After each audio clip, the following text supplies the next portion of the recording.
So we got a new thing. We got 3 more cases to do. So we'll probably be done with that by June, I think.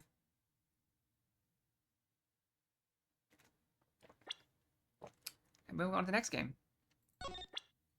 Although we still have more to do. So we'll be back to Ace Attorney after we finish that other game.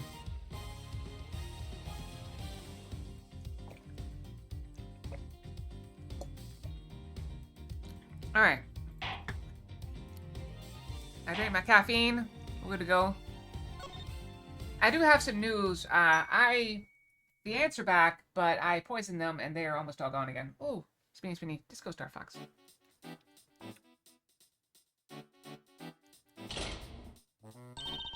What shall I make today, kids?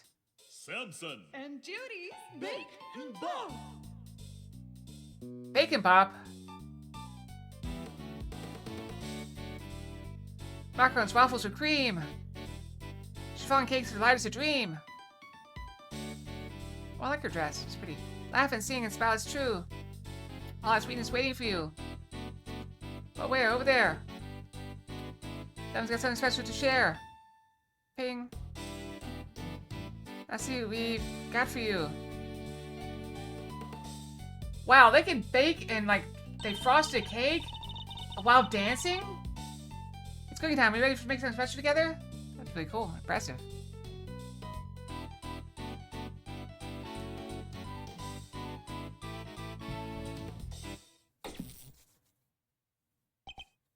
Wow, talk about a blast from the past. Hey, Gregory. I'm going back there tomorrow with your boy. I want to find out what happened 18 years ago.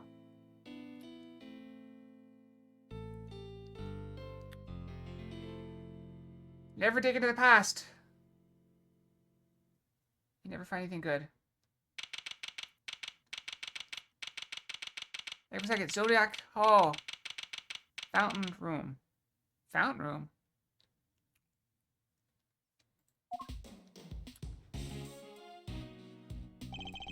Well, Fender, you finally want to tell me what we're doing here? Now, why did you want me to an art gallery of all places? Hey, you had nothing going on. Seemed like the perfect chance to come and enjoy the magic of star sign stuff together. I'm leaving. Should be kind, just joking. You know about the IS-7 incident, yeah? Your old man's last case? Of course, Von Karma took great pleasure in showing me the files as soon as I became prosecutor. I reviewed them again last night after your invite, see? Did you actually bring them with him? I was present at the trial all those years ago, although my memories of it are somewhat hazy.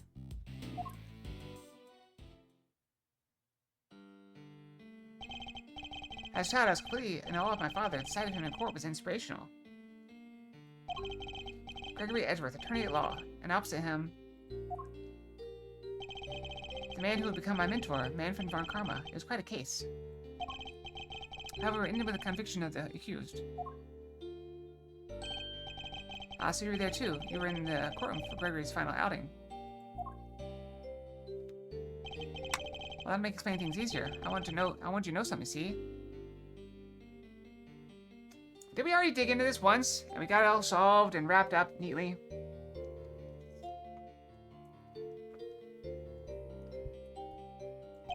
That's something being what really went down. Not the truth in those files, but the capital T truth.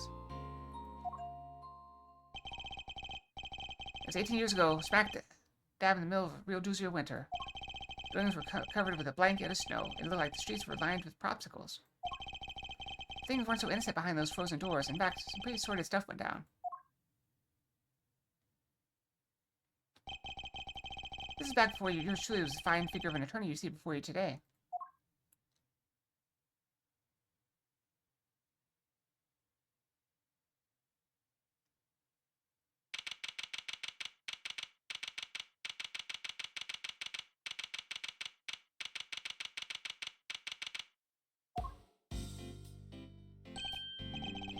Hey, Mystery. Mystery. His name is Mystery. Oh, it's Mr. Edgeworth, I guess. This one really came out of the blue, huh? It did. We were called in before the ink on the rest of the papers was even dry. My name's Gregory Edgeworth. I'm a defense attorney. I'm here visiting a client with my assistant, Eddie Fender. A murder on Christmas Eve? What's the world coming to? I think statistically a lot of murders and suicides happen around Christmas time. It's a rough time of year for a lot of people. In the dark of the night, at the end of the day, I saw 2 timely saviors are coming my way.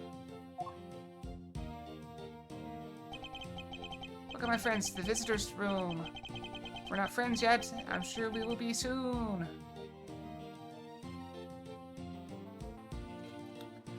There's a time and a place. Whoa, talk about an entrance. And the guards you in jazz hands? I was not expecting that. Neither was I. Sorry if I surprised you. I'm just happy to see you both. Thanks so much for coming out. Seriously, I can't thank you enough. You're the accused, I take it. I am. Gregory Edgeworth, attorney at law. At your service.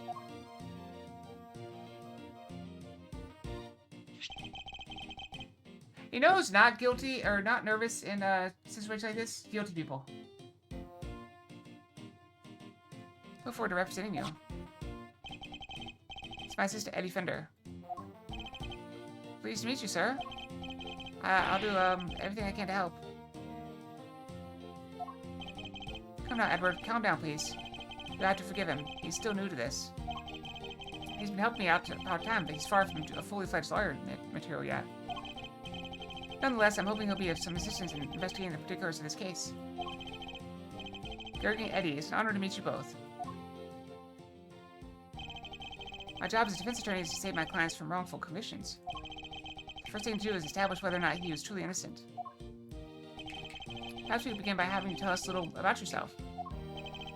I'm thinking, I haven't even told you my name. I'm Samson Tangaroa. Tango? Well, it really is you. Samson Tangaroa, the world's greatest confectioner. You flatter me, my young friend. Call me Samson. All my pals do. You know, I am deeply impressed by the talent of people that can make cakes and stuff and all the fancy desserts that look really nice. You're all waiting for the butt. But honestly, like, as long as it tastes good, who cares what it looks like? I mean, my dinner today kind of looked like crap. Like, literally, it's. I put some corn and refried beans. Look pretty crappy, but still pretty good. Tastes good. That's all that matters. I'm Samson. All my pals do. Wow. Thanks, Samson. I will. I can't believe I'm meeting you in person. I know something of our client. Mystery. It's the Samson Tangaroa. Singing, dancing, confectionery, and making a sensation. What should I make today, kids?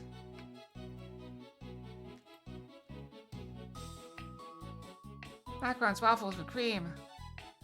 Chiffon cakes that are light as a dream. Laugh and sing. Smile. It's true.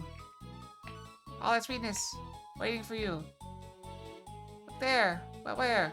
Over there. Oven's got something special to share. Now, let's see what we've got for you. I'm gonna start dancing along. Time and place, people. Time and place. No way. I got to sing with Samson Tangaroa. This is a dream come true. Hey, thanks, little pal. It means a lot to hear you say that. My apologies, but I think we need to discuss the matter at hand. Yeah. Of course. I'm sure you're both very busy. Alright, where would you like me to start?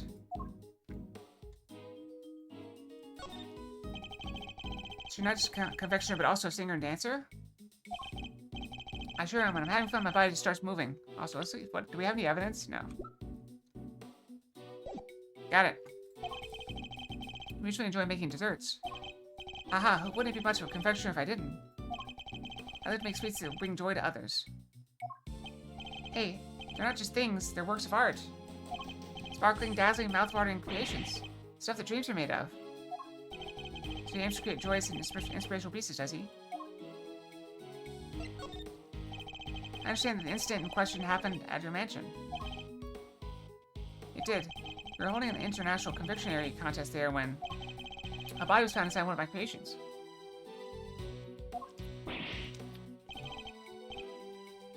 Inside one of your... No way! See, look, you made it look like a boat. There's a coin. That's significant. The detective in charge placed me under arrest because of it, and now, here I am. But I can never take life, never. I'm sure the police will see that too in time. They'll realize their mistake. I sure hope so. What can you tell us about the victim? His name is Artie Frost. He was taking part in the contest. Mr. Frost is a wonderful confectioner. His creations were things of real beauty. I still don't understand. Why did he have to die? I'm sorry. It seems Julie upset over the victim's death.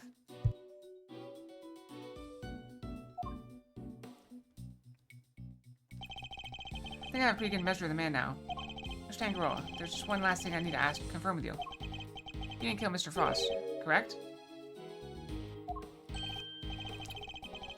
Correct, I swear to you I didn't do it. Like I told you, I could never take a life, never. It seems quite sincere. Alright, I'm going to take you at your word. Thank you for being so forthright with me. Likewise, it's good to talk to somebody other than those detectives. Glad to see the crime and see what we can learn. We'll be in touch when we have something more to tell you. Goodbye, Gregory. Goodbye, Eddie. I'm counting on you both. So are we actually investigating?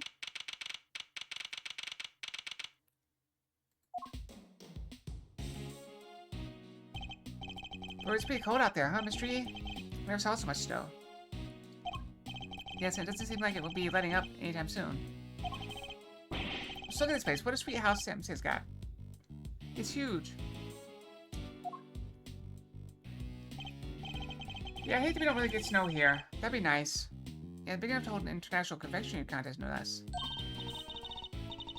Welcome, welcome, everyone. Come in, come in. Come on in. We'll have some fun.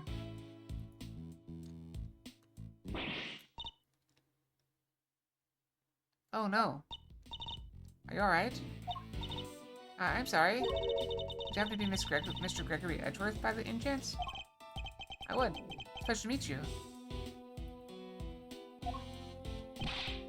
I'm Eddie Fender, Mr. Edgeworth's assistant. Edgeworth, Mr. Fender. Welcome to our humble abode. Duty bound. It's an honor to meet you both. You think she was named after that rabbit in that Disney movie? Hi, Mopara. How's it going? I'm the housekeeper here. I'm Mr. Tangaroa's assistant. Yeah, you're no housekeeper. You're Judy Bound. The Judy Bound. You know a little something about my work? Little, I watch you on TV every chance I get. I'm doing well. I got a little bit of a sore throat. I should be fine.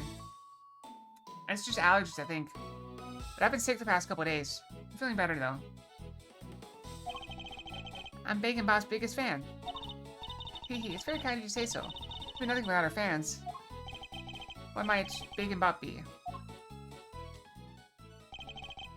It's only the biggest TV show on TV. Every kid on the planet loves it. 'Tis the season, that it is. The dynamic duo of Samson and Judy make delicious sweet stuff, all while singing and dancing. Also, I got this weird itch on my hand. It's like, I think I got bit by a mosquito. Like this, check it out. I have one on my leg too. Where a mosquito got me like 5 times. What should I make today, kids? Cookie dough. Caramel too. Fluffy cream tiramisu. Everyone, come along. Bacon treats with a smile and a song. Ooh, where ooh, there it's true. The oven's got something special for you. Bing, just take a bite, and you will see. It's a wonderful performance, Mr. Fender. Bravo. Hey, I dance along every time I watch the show. That smiles might enjoy it too. I'll suggest it later. Plus, dancing really takes it out of a guy. Oh, that sucks. Are you getting some rest, or do you seek medical attention? Medical expert? I'm so sorry. I'm the world's worst hostess. You're nothing relaxes the body and mind quite like a cup of tea. That's a tea set? Clink, clink, clatter, clatter.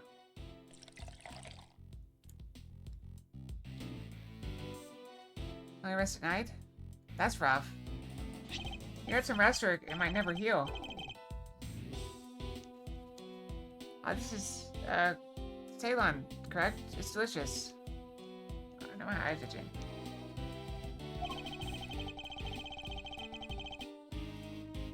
Its citrus aroma is said to improve one's ability to concentrate, as I recall.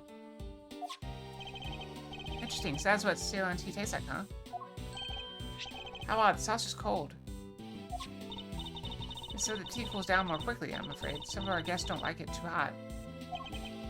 I see, these teacups are very unique, too. The design is really something.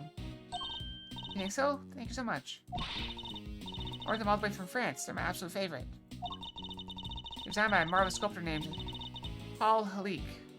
Have you heard of him? He makes the most amazing tableware in the world. Really a big fan of his work.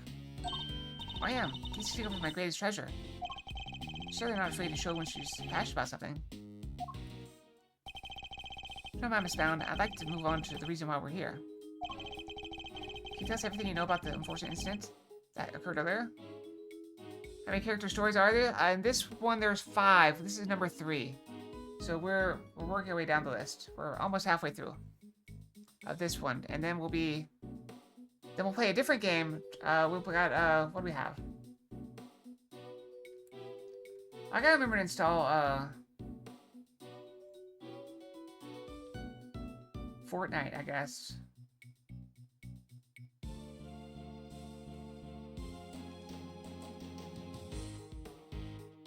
Yeah, we'll have Lunacid after this one.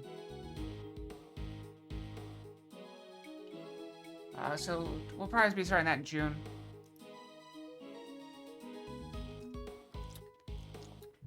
And then we'll have more Ace Attorney. After Lunacid. I can tell everything you know about the unfortunate incident that occurred earlier. Of course, I'm sorry for getting so distracted. I guess I'm still in shock. Because I'm the one who found the body, you see. Describe the victim? Yeah, it was requested. Oh, taco! No. Give me taco. No. Get my face. We got a one day of Fortnite. One stream. So that'll be this weekend, probably. Saturday. Cookie? No. Get my face. See that the body was recovered from...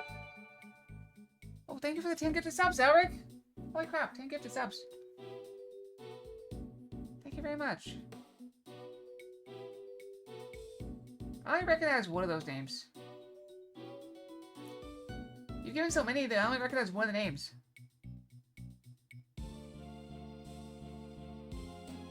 Oh, now you started the fishing thing. So many fishing things. Yeah, I think you get one fish for each of those things. Pixels requested 1 day of Fortnite. So we'll play for like, 3 or 4 hours on Saturday, probably. I just gotta install it. It's true that its body's recovered from inside one of Mr. Tangaroa's creations. That's not my fault, Treeborn. You weren't here. It is. We were in the middle of the contest final judgment phase when... Oh, there, a panda woke up. Oh, we got a hype train on, too. Cool. I heard the sound of something big collapsing was coming from Samson's room. It should we start watching Fortnite? I've never played it. I've never seen it. I don't know anything about it. So it's going to be a weird thing.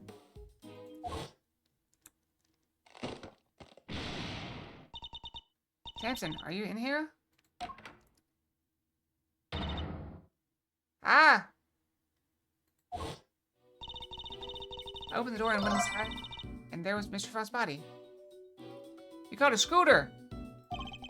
Thank you. I'm sorry to make you relive such a traumatic experience. Think nothing of it, please. I wish I had more to tell you. If you don't mind, Miss Bound, I'd like to begin our investigation of the crime scene.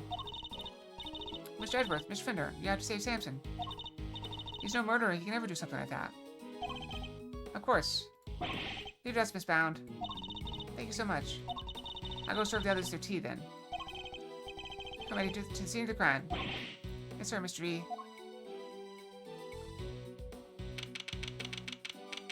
You got 2 branches in a row. You got a tree. Wow, look at that thing! Oh, thank you for the 100 bits, Carol. Open up the hype train. Look at that. It's a ship made out of chocolate. And a chest made out of chocolate. And a dead body. Made out of body. Oh, sorry, made out of meat. That makes more sense.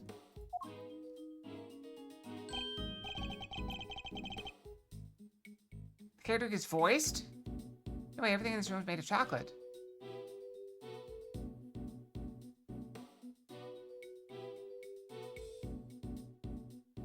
No, none of them were voiced, I don't think. Can't believe I'm getting up to see so many Samson's creations this up close and personal. I'm even more excited. They weren't voiced. Yeah, I saw the intro dance, they weren't voiced. I know, because I had to voice them. I'm even more excited myself if the room wasn't a murder scene. Look at that guy! So just hearing you say that, it sends a shiver down my spine. That might just be the temperature in here. It's rather cold. Now that you mention it, it is pretty chill. Ah, achoo. Defense on the scene already? That was fast.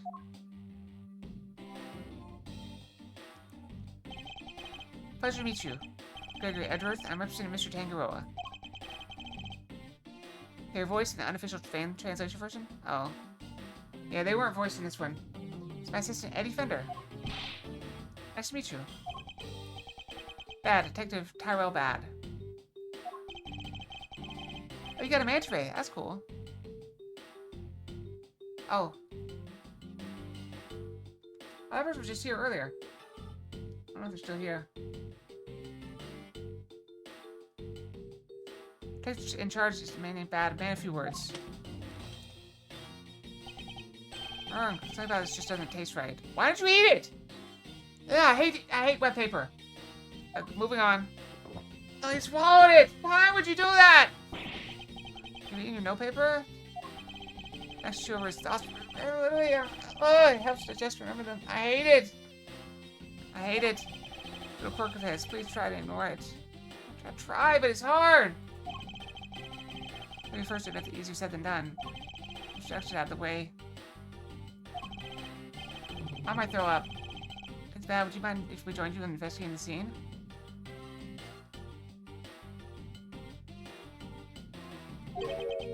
Sorry. Not gonna happen. Well, what? How come? Mr. Edgeworth is Mr. Tangaroa's attorney. Yeah, and attorneys will do anything to get them off the hook. Even put words in their clients' mouths. Oh, I forgot to do the thing I did. Which I think I got. I got butt mash.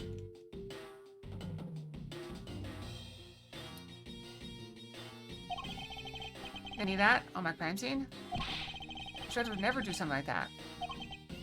Oh, I don't trust attorneys. Okay, kid? Detective, you established my client's supposed guilt based on investigation of the crime scene, correct? That's usually how it works, yeah. What of it? Extend me the same courtesy. I believe he is innocent, and I would like to chance to prove it. He's innocent? And you didn't even see the scene yet? That's some flimsy lawyering. That's exactly why I wish to see the scene for myself. I need to ensure that my belief is based on solid evidence and sound reasoning. Oh. You about to tell me you're not leaving until I let you look over the scene? I am. Tisk. Fine. Knock yourselves out. Thank you, Detective.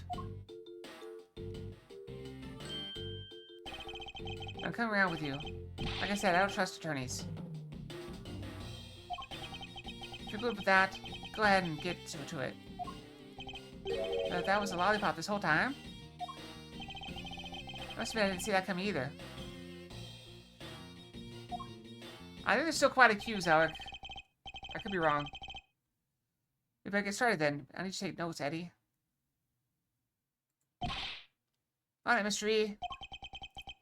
Let's get this over with.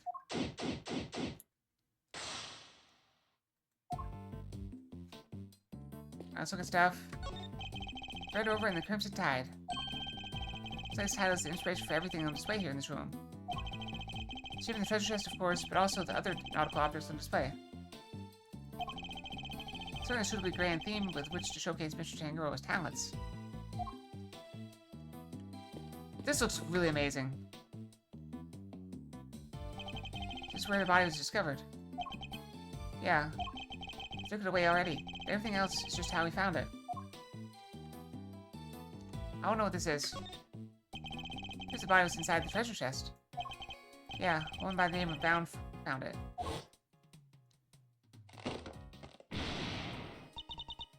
Samson, are you in here?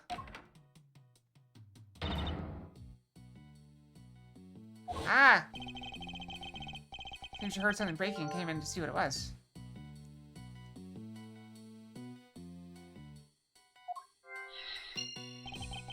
Well, we had just a little more information. Oh, there's something else in here. It's like a seal of some kind, with somebody's initials and intricate shape carved into it. PH! For making those fancy waxings on documents? Think it belonged to the victim? No idea, but it's gotta get logged anyway, so I'll take it. Take that.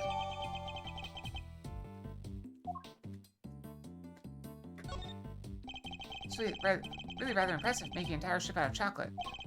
That's Samson Tangaroa for you. Do you want to go take a big bite of it? Which part to buy first, though? That's a real head scratcher, you know? I ain't part of it, kid, and you'll be off this crime scene so fast your head will spin. It's just a joke. Stop staring at me like that. I sometimes wish Eddie could keep his cool a little better.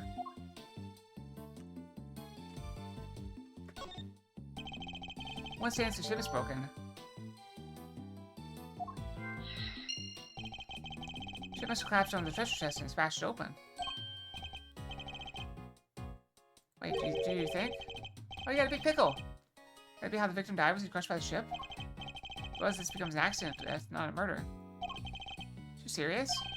We're a detective. For the moment, we're simply discussing a possibility. I was being serious, though. Detective, can you tell us a little more about it, the state of the victim's body? Let me see. Got a picture here someplace. You can see for yourself.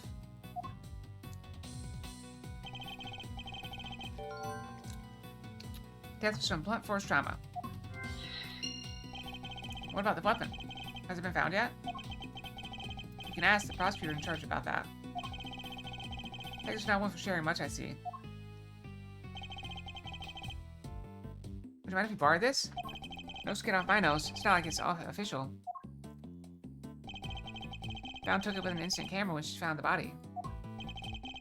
Instant camera like it's disposable or something?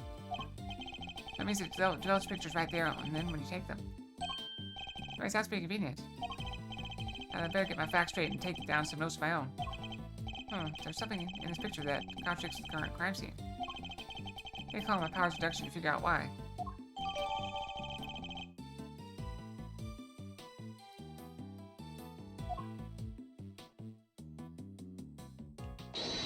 Alright, let's do some deducting.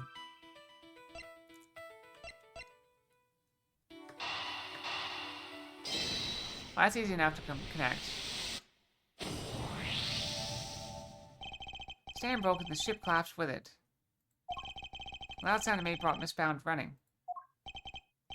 Yeah, it said the ship had already killed over by the time she got here. Why did the stand collapse? What caused it to break? Maybe the whole thing was off balance from the get-go. That really been the case? Did we combine these two things?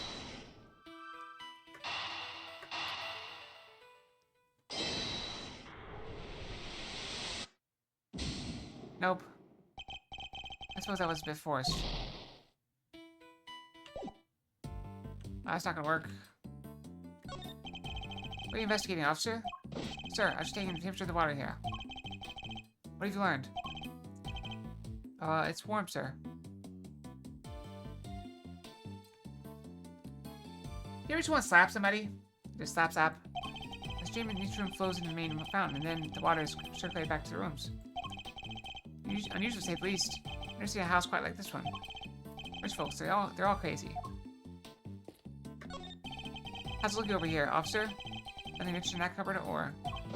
Yes, sir. There is? Oh, no, there isn't. Just a blowtorch used for cooking and some tableware, sir. Hey, Mr. Attorney, nothing to add, am I right? No. So, do you have something to add? Oh, no. Chase, I can't get a straight answer out of anybody. I should ask a straight question. This fine selection of nautical paraphernalia. Think one of them could be the murder weapon? No, they're all made out of chocolate. I have a hard time bludgeoning someone to death with one of them. I don't know about that. Some of those chocolate sculptures have to be pretty sturdy, so the chocolate's pretty thick. Chase, can't tell what's real in here. Also, have you ever been to like a solid chocolate rabbit? They're like an inch thick, and they will break your teeth, especially when they're chilled. They really do look genuine. I can hardly tell the difference myself. True testament to Mr. Tangaro's skills.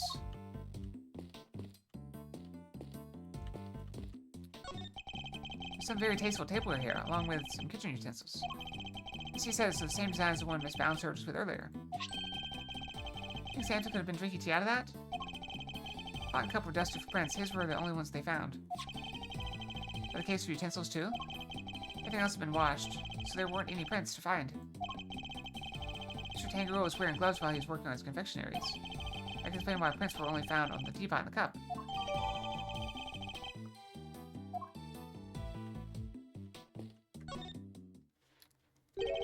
And you are?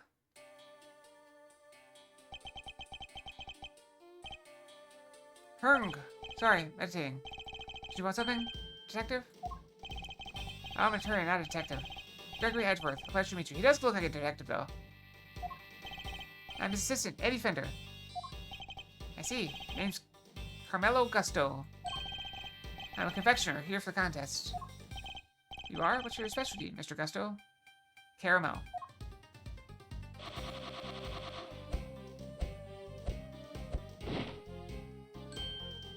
Whoa! The art of air and sugar. That was amazing! I did not see that coming. He made a little seahorse. No way, look at that. It's a little baby seahorse. It's a dragon, a noble soaring creature of the skies. Oh, you want to hear something crazy? I don't want to get political, but some people are banning books on seahorses because you may not be aware of this, but the male seahorses carry the eggs, and so the babies hatch from the male seahorse. And so they're banning those books because they think the kids might get confused. And they don't want kids to understand seahorses. But that's a dragon? Does look more aquatic than airborne. Maybe sugarcoat him. I designed this this week. I know that better than anybody. That's why I'm heading to Zingfa, when this is all over. I need to train hard. I should get off the subject of his design sets for now. What are you doing in here, Mr. Gusto? I didn't think they were allowing civilians on the scene yet. I think I want to know more about one of the pieces in here. Makes sense, seeing as he's a contestant. Perhaps I should ask a few questions of my own. There's some interesting implements you use, Mr. Gusto. What's he got? What's a bird? Hummingbird. I was close! It's a chicken. Sugar blowing pumps. They put air into the sugar. So cool. It's like watching a swordsmaster do his thing. No, master, not a day goes by that I don't hurt myself one way or another. That's why I wear red. That way it doesn't matter when I make a mess. Also, look at his hat. Did he get cut in the eye while wearing this hat and he kept it all this time? The way the confectioner is a lonely one. You never stop learning, not until you die. The way the confectioner sounds like a lone one, too, if he's still injuring himself on a daily basis. What can you tell us about the contest? Based on what we've seen so far, flavor doesn't seem to be the only criteria at play. Not just Tangaroa's idea, it's about art. Confectionery is art. Confectionery as art. Art you can eat, every part of it. Every single item in the room is edible. The whole place does kind of smell like chocolate. What about the tables? Kangaroo is a genius. A once-in-a-lifetime generation talent. A once-in-a-generation talent. Flavor and flair, he has it all. If you can't outdo the god of confections himself, you can't win. I don't know, man. Beating out the greatest in the world seems kind of hard, you know, yeah? As it should be. Whoever beats him becomes the greatest in turn. That's the real prize here. Nothing else matters. So you're competing for a title, effectively. And a treasure, the ultimate cookbook. Tangaroa's most prized possession. If you want to know more, it's all written down here. It's a list of rules that was given out to contestants.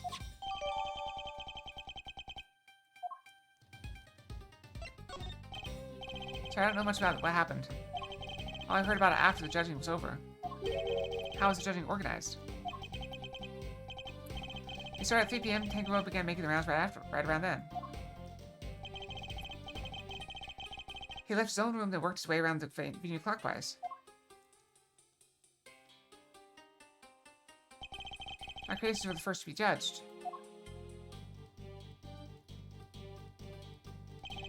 After that, he went to Scone's room. She's another one of the contestants. What can you tell us about her? Ruthless, brutal. There's nothing she wouldn't do to win. She was working with Cream, some kind of dreamscape.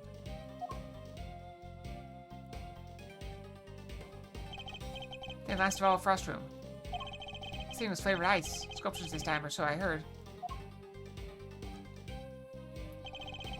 Down found the body, while Tangaroa was still making the rounds. She panicked, ran to call the cops.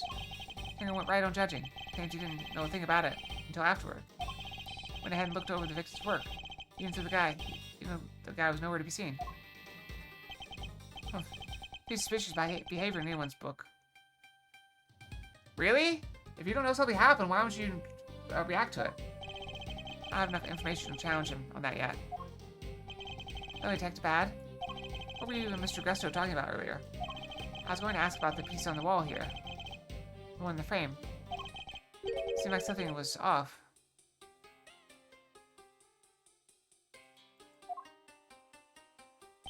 It's called the Angel Beset by Thorns. Oh! Someone touched it.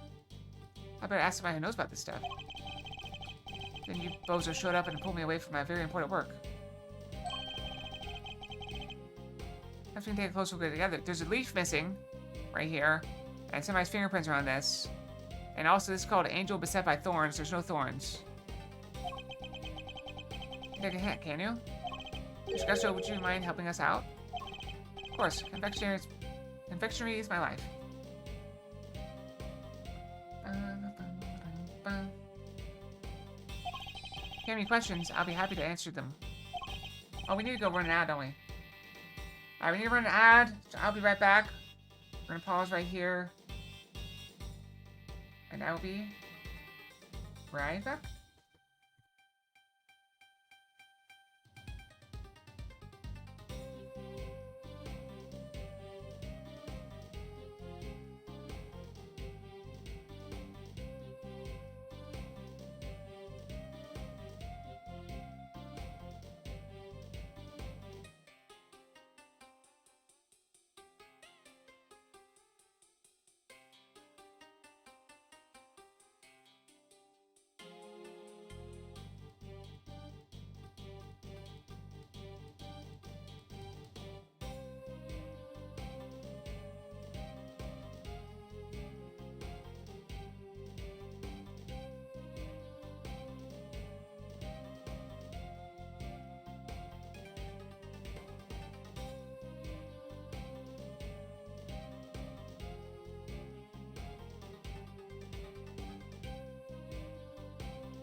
Okay, I'm back. Sorry about that. I went to go check on the ants. There's more ants now, but they're still looking kind of sluggish, so I think they're dying.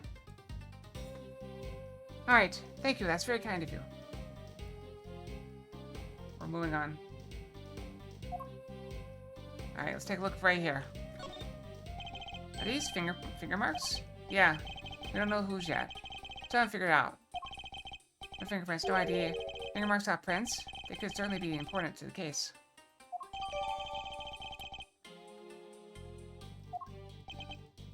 Oh, it's a real hard scratcher, alright. Not really. I'm guessing whoever it was wore gloves. Where's your sense of romance, of adventure? Doesn't seem to be much of either at the crime scene, Eddie. Who knew you could make a picture of that pretty out of chocolate? Scientifically, is a good god among men. It's really made out of chocolate, though? It's far too much like a regular illustration to me. You have a good eye. I'm impressed. That's no piece of candy. That's the ultimate cookbook. Ultimate cookbook. In other words, grand prize. Oh, so it's not made of chocolate after all? I don't know about the missing leaf. Looks simply framed in some. Kangaroo showed it to all of us when we gathered here to explain the rules. Prince knew that the grand prize was in this room the whole time. Wait, you see it too, right? The frame. Something's missing. Ah, the oddity detective I was going to ask Mr. Gusto about earlier, yes. Right, detective. Something is missing from this frame.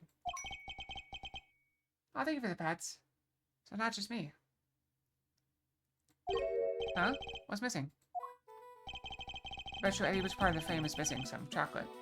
That's literally where I am. Take that. Look at the decorative work in the corner here. Something's missing, no? Oh yeah, it's different from the other side. Oh, that's not like Tangrowth. The balance is all wrong. That's not all. Look around.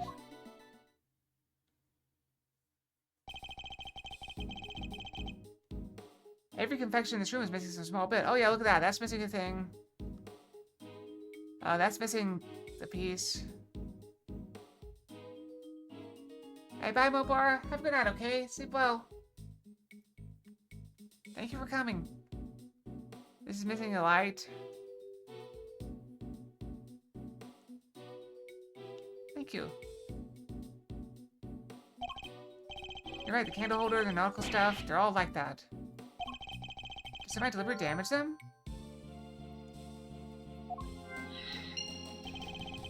That's a very good question. Or did Tango just want it to look like somebody messed with his work? He'd never do that to his own creations, never. There's some deeper meaning for the case. Achoo! Are you alright, Eddie? Yeah. There sure is chilly in here. Yes, it wasn't exactly warm out in the fountain room either. What about, you know, it's snowing outside, so shouldn't you have a coat or something? It's even colder in here. Would you like to borrow my jacket? No, I'm fine. Besides, you said you'd give it to me when I finally got my attorney's badge. Hey, I did, didn't I?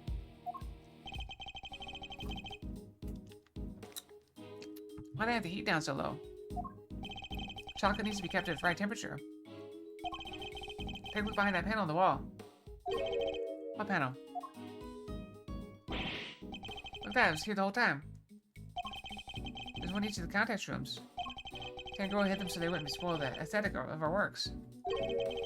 What do the controls do? There's temperature and lighting, and the humidity. It goes all the way down to negative 22 degrees Fahrenheit. Cold enough keeping a confectionery from melting. So in fact, each room is a giant freezer. It's 59 degrees in here. No wonder I'm cold. That's not that cold. I mean, it's cold, don't get me wrong, but that's not like shivering and like freezing. That's like, oh, I should probably wear a long sleeve shirt. Cold. Maybe wear some socks, curl my tail around myself. Hey, take bad. You might have to turn up a little. Preservation of crime scene is the foundation of detective work. But I'm not a detective. Same goes for attorneys, Eddie. Must never disturb the scene of a crime. Remember, get used to the cold. It's all part of your training. Chocolate needs to be kept between 59 and 65 degrees. There's no way around it. Oh, you know how the temperature's by heart, huh? I guess it's your job. It's the very least I should know. Any real confectioner should be able to tell you that and more. Right, what about lollipops and cream? It's not too hot or too humid. A lollipop should be fine just about anywhere. Cream needs to be kept at around 50 degrees. Need to watch out for heat and humidity, huh? Duly noted. Take that kind of brightened up when he was talking about lollipops, didn't he? Suppose he must be very fond of them. I believe there needs more to be found here.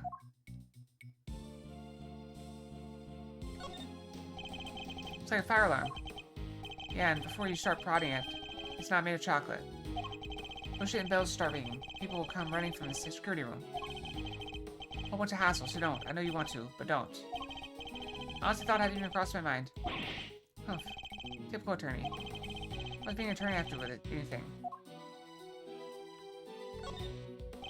These controls can be used to adjust the room's temperature and lighting. Red, yellow, green, dark blue, light blue, white. That's a huge range. Temperature set to 59 degrees. Lights color is set to white. These in here are made of chocolate, that's why. White light makes them look better. Strango must see the room itself as part of his carefully crafted creations. Picture is not made of chocolate. It's the cover of a book. The Ultimate Cookbook. Ultimate Cookbook. In other words, the grand prize. Yes, and framed in chocolate. Tango showed it all to us when he gathered here to explain the rules. The participants knew that the grand prize was in this room the whole time. I already said that. It's a journal belonging to the captain of the chocolate ship, also made of chocolate. Diary of Despair, that's some title. Come hearken, see how we crossed the sea and rode the red tide of misery. Why jaunty rhyme for such a tragic-sounding tale? Candelabra made of chocolate. There's a shadow here. It's the light of life. Well, this particular light seems to be missing one with its light-giving flames. Does it have some sort of symbolic meaning? Or could it be... Alright, well, we explored here.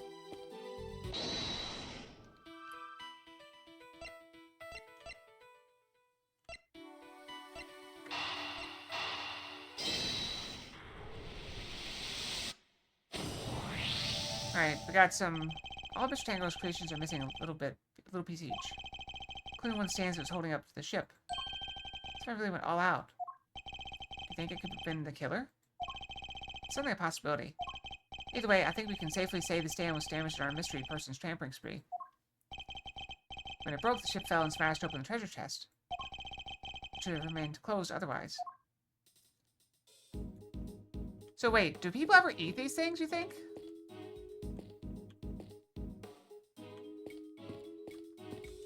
Like, I get they get judged.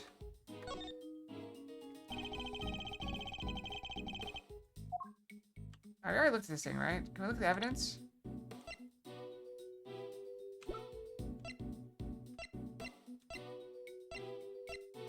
Nobody here's pH.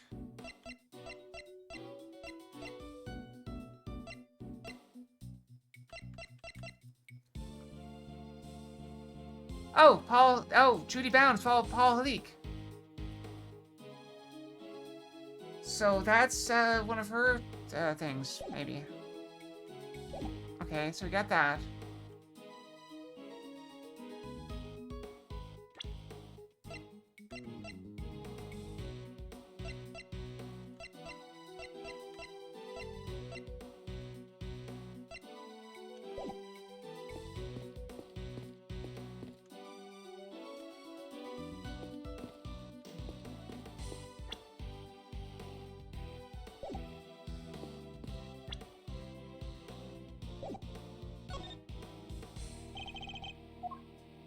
Alright, so we can't juice here, so some we gotta juice here.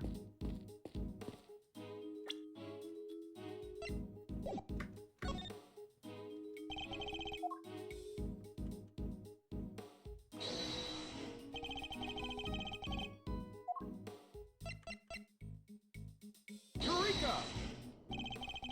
There's between the evidence and what we see before us. It's a contradiction. Seeing the ship before us, and how you're lucky, it's made of chocolate.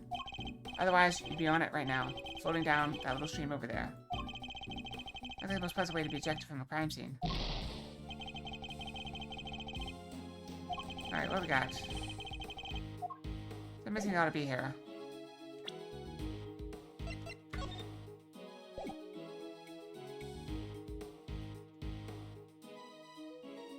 blanket the blood?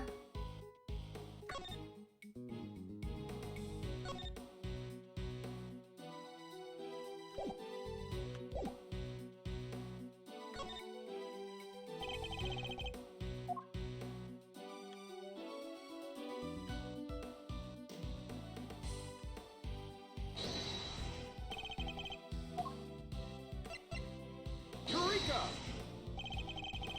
Nope.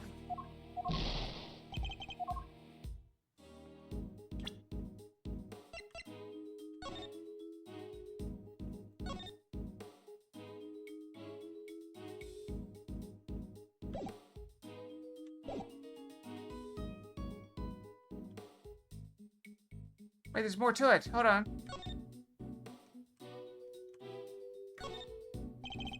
Try to avoid the Red Rover. Ascending the Seven Seas, the legendary ship happens upon a great treasure at last. It's a tribute to the adventurous spirit of our ancestors. Who knew? They sailed 6 whole seas before they found anything. Not exactly the luckiest crew out there. Sometimes you gotta take a bunch of wrong turns before you find the truth. That's what being a real detective's all about. You even have detectives back in those days?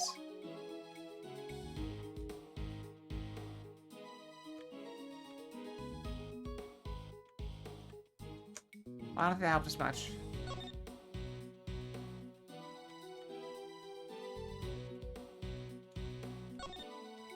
I think I need to save.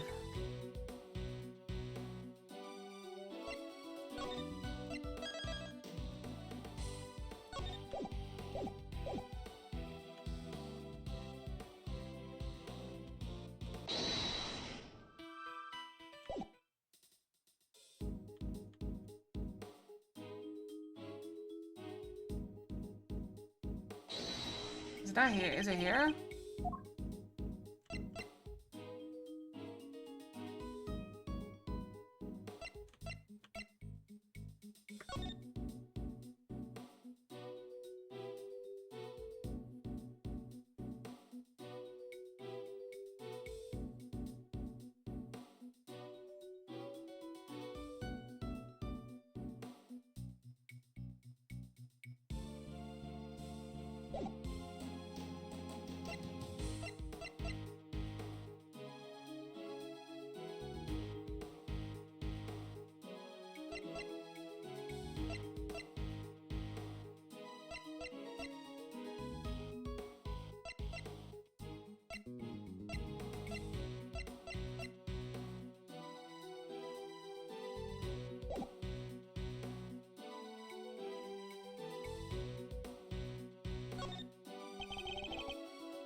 I already did this.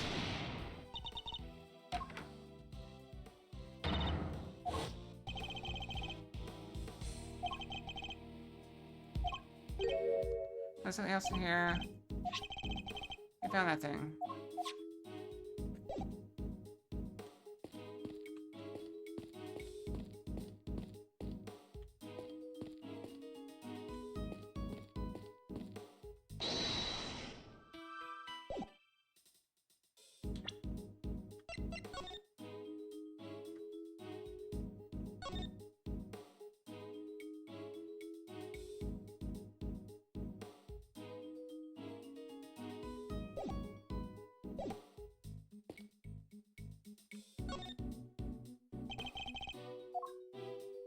I'm not sure, but this feels significant.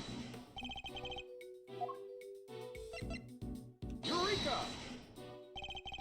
So the only thing that's been removed from the scene is the body. Yeah, that and the piece of cloth it was wrapped in. And something here doesn't quite add up. Doesn't? Take another look at the scene in front of us, Detective. The very conspicuous pool of blood that should be here is clearly missing. You're right. Don't remember anybody mentioning they removed the blood along with the body. Let's check the forensics. What's the mystery? What'd you figure out? I tried to trace the photograph to the real thing. There's a solid chocolate bottom continues underneath the deceased's head. Yeah, that part of the chest is now gone. Part of the blood all over it. Exactly. Should the police remove it? Or perhaps the killer? Wasn't forensics. They're saying nobody took anything like that away. Interesting. So somebody deliberately removed the blood from the scene, or somebody, you know, or it melted. Could be.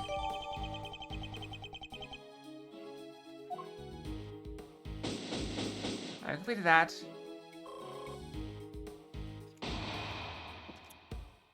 Alright, health's back up. I think we're about done here for now.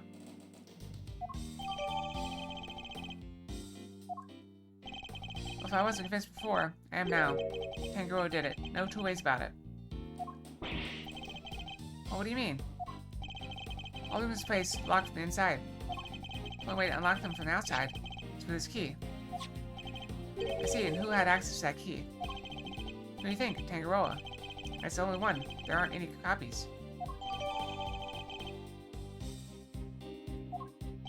With the mansion key, Tangaroa could slip into anybody else's room anytime he liked. He could even lock his own room from the inside, outside if he wanted. Tangaroa's room wasn't locked, was it? Nope. It's exactly what makes him a suspect. Would you care to explain your thinking? If the door had been locked when the body was found, Tangaroa would have been the obvious suspect. That's why he deliberately didn't lock his room. Why he smashed the lid of the treasure chest, so the body was on full display. Everyone was supposed to gather in his room when the judge finished up. So maybe like the murder happened while he wasn't there. What you didn't plan on was bound finding the body. Anyway, that's my thinking on this whole thing. Good enough for you, Mr. Attorney? Do you also believe it was Mr. Tangaroa who damaged the other pieces in this room? Yep. I know you have to believe your client, that's your job, but I'm a detective, and I serve the law. And no matter how squeaky clean somebody might seem, a suspect is still a suspect. I fully understand your reasoning, Detective. Now, would you mind if I applied a little critical thinking of my own? Heh, do your worst. Brandon Fox! We got Library Fox. This detective won't compromise his devotion to law. I won't compromise my beliefs either. I'm not about to just accept his version of events. In fact... My hand is so itchy. I'm going to show him the piece of evidence that hides his contradiction to his claims.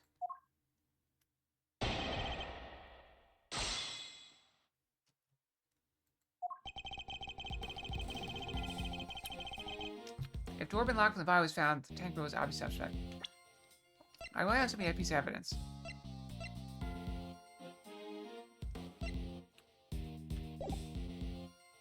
Hold it. That's hardly solid grounds on which to base your suspicion of Mr. Tangaroa, Detective. Hello there. You know, I think it's the first time we had double glasses.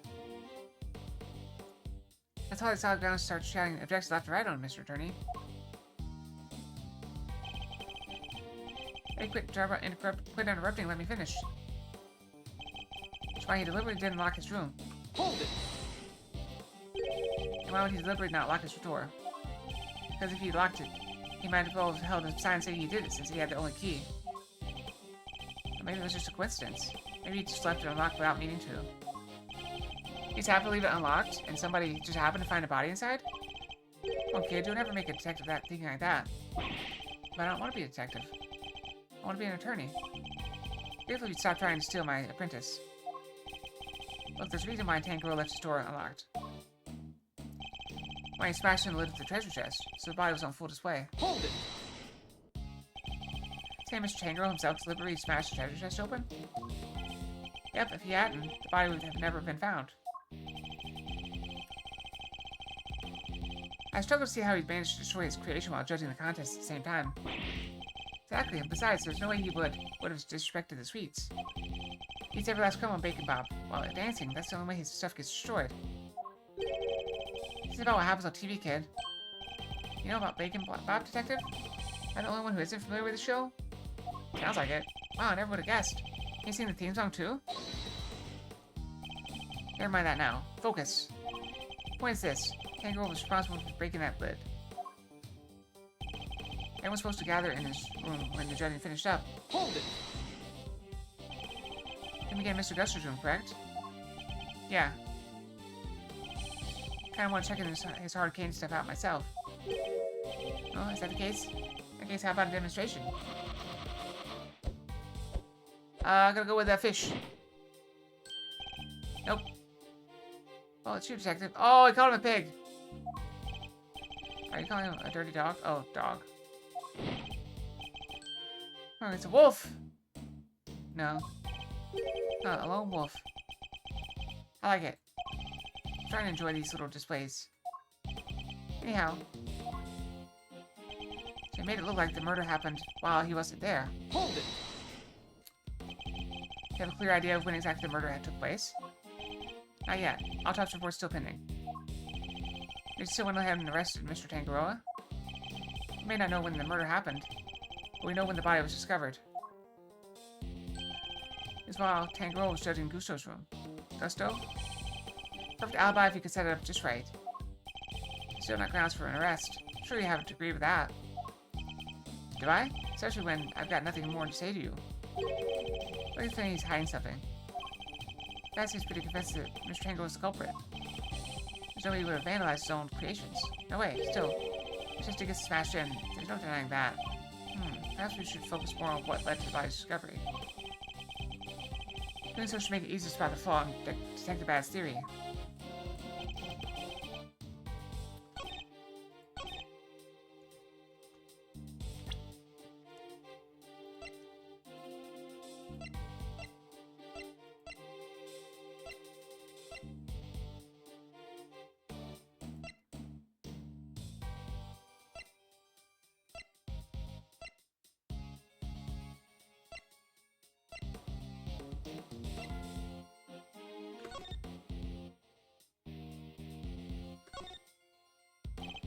Yes, what a gorgeous design.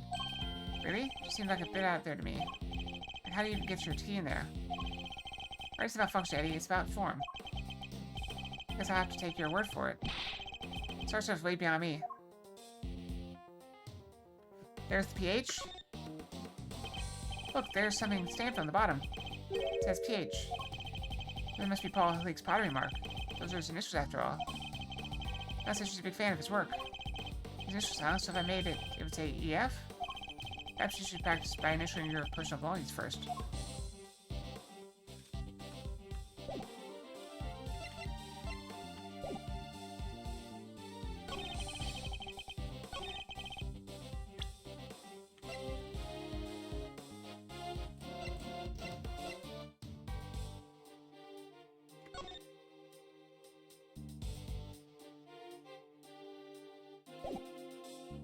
Objection! We've established that the body was hidden inside the chest. And Miss Bounds only came running into this room when she heard a sound. Seems reasonable to infer the sound was out of the chocolate bowl collapsing. Sure seemed likely, based on the evidence. And yet you assert that it was Mr. Tangrel who had smashed the lid of the chest. At least photo makes it clear that it was the ship that did the smashing. I want to know why none of the chocolate fell into the chest.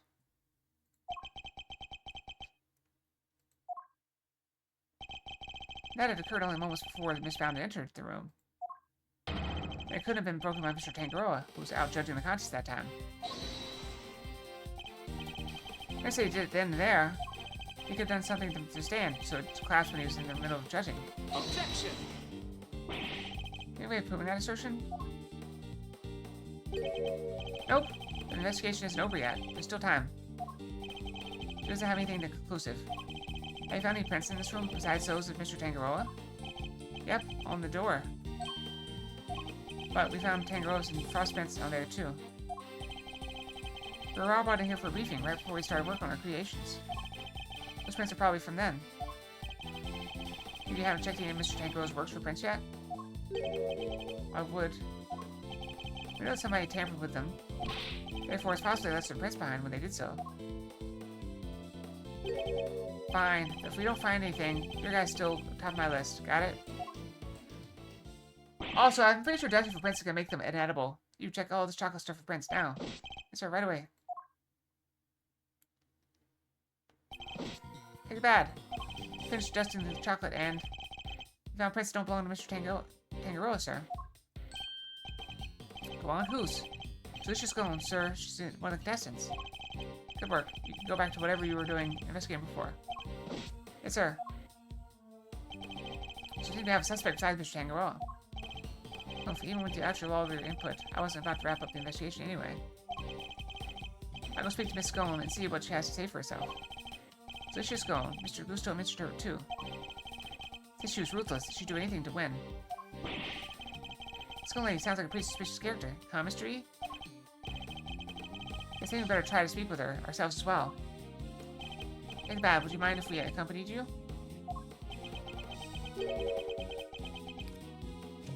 Babysitting you is not my job. Oh, come on. But I guess you did pick up a couple of useful clues already. So if you want to tag along, be my guest. Thank you, Detective. You're too kind.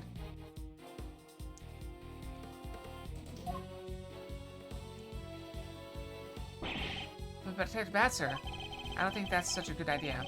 The lead prosecutor is still busy in there. It'll be fine. Me and him don't exactly see eye to eye anyhow. Who is him? Who do they assign the case to? Manfred von Karma.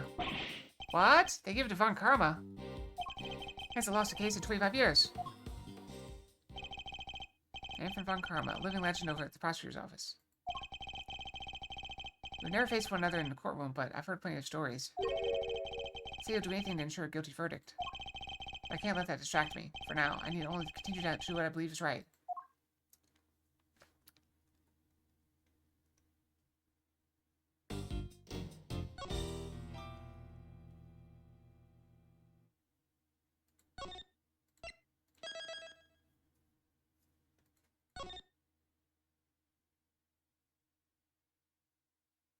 Oh wait, was that today? I don't know, whatever. Let's keep moving. Oh, that was cool. A castle.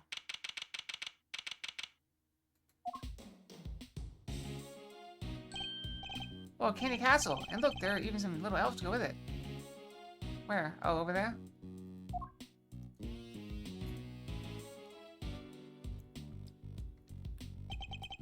Room's laid out pretty much the same as the Tangaroa's. Not as cold though, that's something.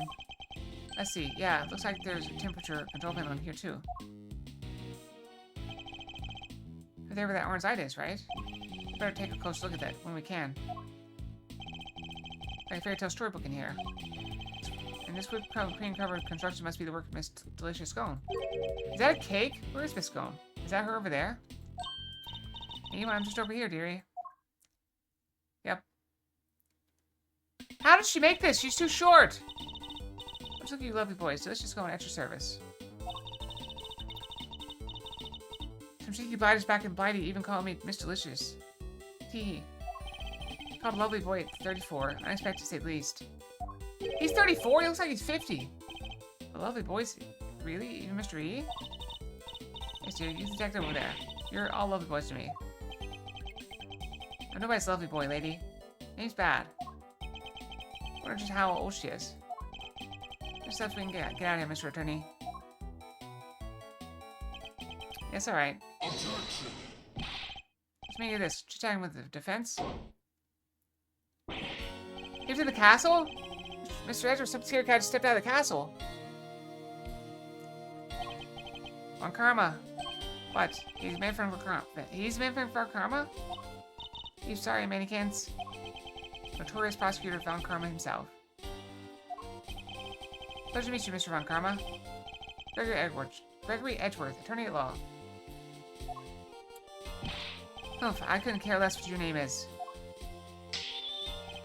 Your job is to lose to me and disappear, never to show your smiling face again. What thoroughly rude individual. Piercing eyes, that furrowed brow, shudder, you're even scarier than they say. And you might want to keep such rude thoughts to yourself, Eddie. We hope you might permit us to carry out some brief inquiries, Mr. Von Karma. Hi, why would I wish to extend you any such courtesy? It isn't going to be easy. So long as your inquiries are limited in this room, I suppose I'll allow it. Why sudden change of heart? You, the tall fellow. It's Bad. Is that so hard to remember? Oh, I didn't ask for your opinion. Thoughts of a local detective do not concern me. I do admire your spirit. Dad, see to it that these worms don't step out of line. Why do I have to? I'm not offering you the choice, Detective. Maybe you go look over Gusto's room. Good day. Great, more babysitting. Why are Detective Bad and Mr. Von Karma investigating together? They seem to know each other well enough for there to be a bad blood between them. But we have permission to investigate. Guess we better get to it. Indeed, I'm not sure I trust Mr. Von Karma's motives. At least we can do that much. Hold up, I haven't been over this room yet either. You're not messing it up before I get my chance. You'll have to wait till I'm done. Huh? But I thought you were the lead detective. How come you didn't take a look at this room yet? Because I wasn't the first one they assigned. One of Von Karma's pets was on the job before me. I haven't told just now, in fact. I got here not long before you did. That answers my question as to why they're working separately, I suppose. Let's take a look over the room together, Detective. It worked out well enough before. You don't have to worry about us messing things up. You can keep an eye on us as we go. What kind of screwball attorney asked to have a detective breathing out his neck? Oof, guess I'm stuck with you for a little while longer. Yes, you're amazing, Mr. E. You have our thanks, Detective Bad. I'm too grateful. This is my scene. The second you get in my way, you're out of here. Of course, we understand. Now shall we begin? Alright. Let's go in the room.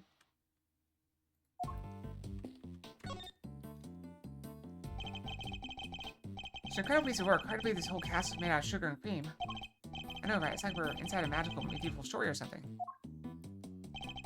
I didn't know you were so into such fantastical things. So sorry, Mr. Edward. Don't mean to get so carried away there. I don't need to apologize. I admire your enthusiasm. I sometimes wish my own son was as animated as you. You have a son, Mr. E? I do. He's still in elementary school. And yet he'd rather read a statute book than a fairy tale. Can't help but worry his interests will make it hard for him to make friends. He sounds super interesting. He'll make a ton of friends. Me included, I'm sure. And I like to think you'd be more than a big... Oh, don't eat it! Why? I hate it. Okay, make more big than brother Eddie. Hey, big brother, huh? Just... I don't want to look. Oh, I can hear it. Swallow it, though. Why? I hate it so much. That's going up to it. Better take this more seriously. Indeed, then that in mind, shall we continue our investigation? I'm gonna throw up before this case is over. This guy can't expect anything to catch my attention. Cats have been left wide open. Yeah, this guy's born in a barn. He could at least close the door that goes in behind him. He says, I'd like to see you say that at Mr. Von Karma's face, Eddie. It grosses me out.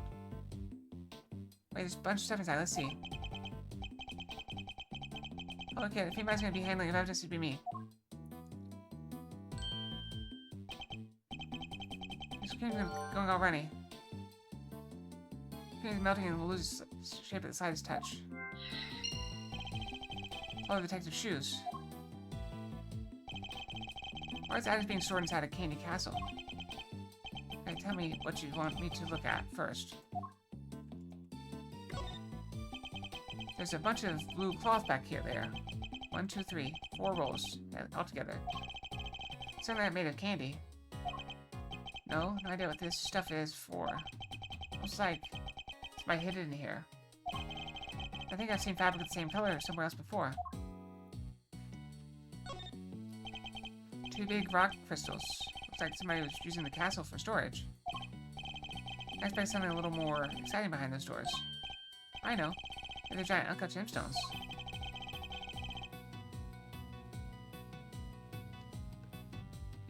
No, stop it. This whole thing's based on a story of the castle priceless treasure inside. I'd rather treat my priceless treasures with a little more care. Huh? There's something on the bottom of them. It's like a little stand or something.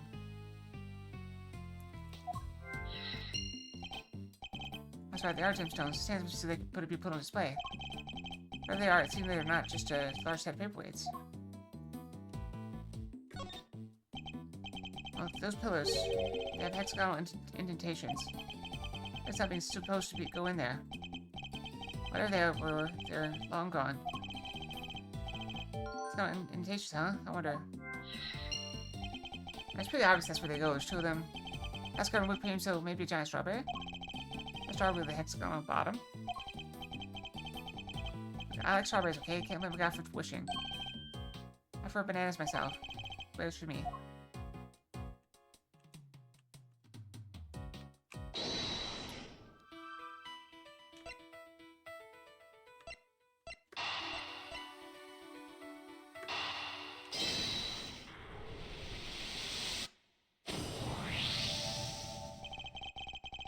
Marco's standing in the pillars in front of the castle feature the same hexagonal shape.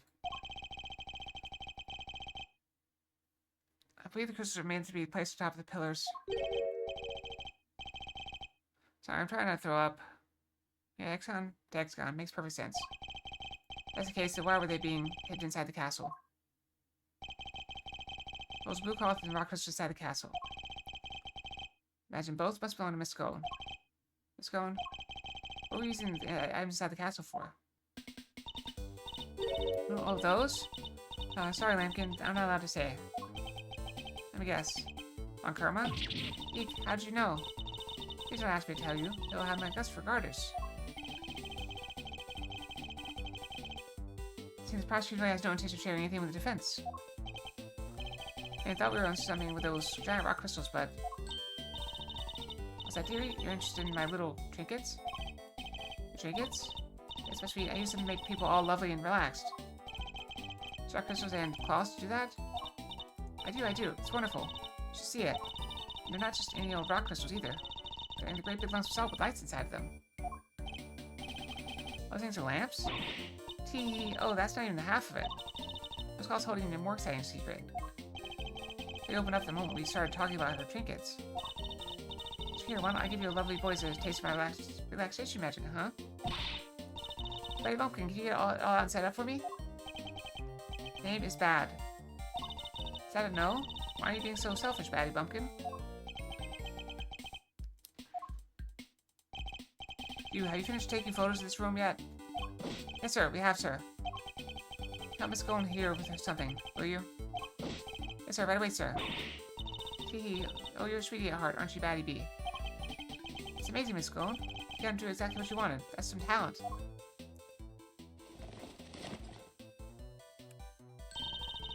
Thank you ever so much, Battykins, and you, Officer Lovely. You can give me nicknames to the Frenzy has now. It's her way of showing that she cares. So what about this? It's supposed to be relaxing, exactly. Don't be a big sourpuss, Batty B. This fun's only just beginning. So Lovely, you can switch it on now. Yes, ma'am.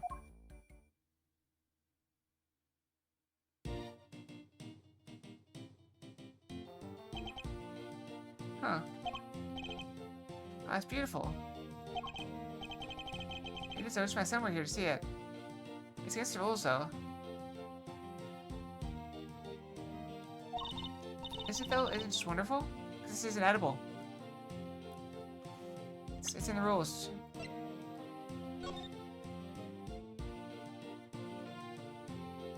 Non-confectionery items may not be used as decoration. Isn't it just wonderful? 4 adorable elves and the sweetest little castle-made sweets. It's about theme, you see. And I thought it'd be extra lovely if it was all lit up, isn't it? The nicest thing you've ever seen. The elves must be feeling a little left out.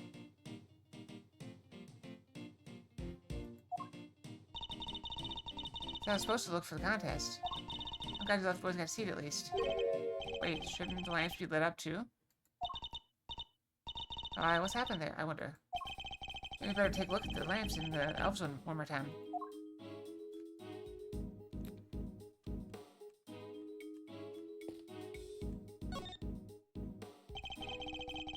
I was inspecting it, catch my attention. How about the bloodstain? These appear to be broken. Both are smashed, both of them. They fell and broke on the floor. There's a red stain on the one on the left. That's such a stain. That's... Yep, it's blood, alright. I can smell it. So the forensics guy just picked that up and set it up, even though there's blood. What? The blood? Why is there blood on this lamp? Has something to do with why its bulb was broken? Better take a close look at the other one, too. It's going to actually intend to use these lamps in your display. And why were they stashed inside the castle? Because they're broken. Except there's plenty of other places you could have put them. If it had some salt and some sugar. Isn't that how it goes? Perhaps the best place to hide a tree is in the forest.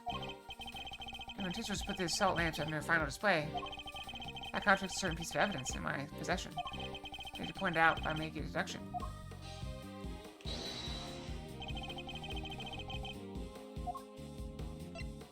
Eureka!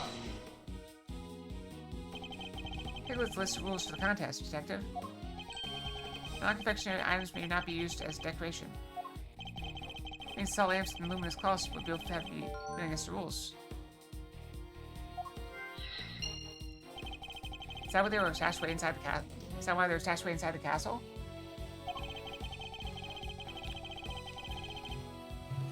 I think we need to dig a little further into this with Miss Scone before we can say for sure. My streets are already covered in cream. I wouldn't go any closer, unless you want the same thing to happen to you. Seeing us behind this door, there's really no need to look again. Doors look nice and decorated now, thanks to the beautiful cloth around it. Cloth which we found inside the castle. Welcome door makes a welcoming home. It's just common sense for us detectives. It's the man who just trampled all over the castle's entranceway. But I'll hold my tongue for now.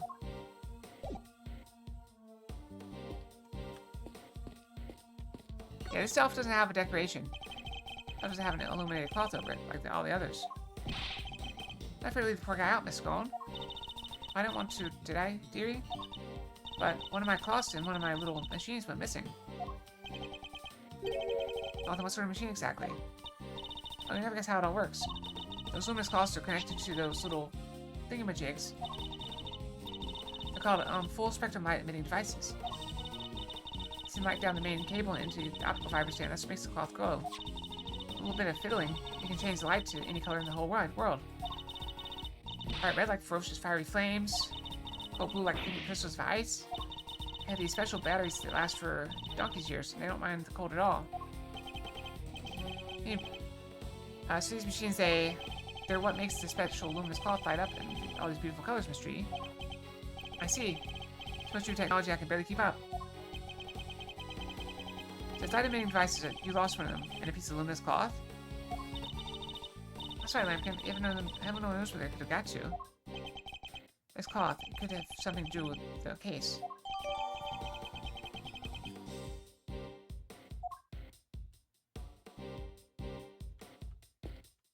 Alright, can we do some deductions now? I think we can.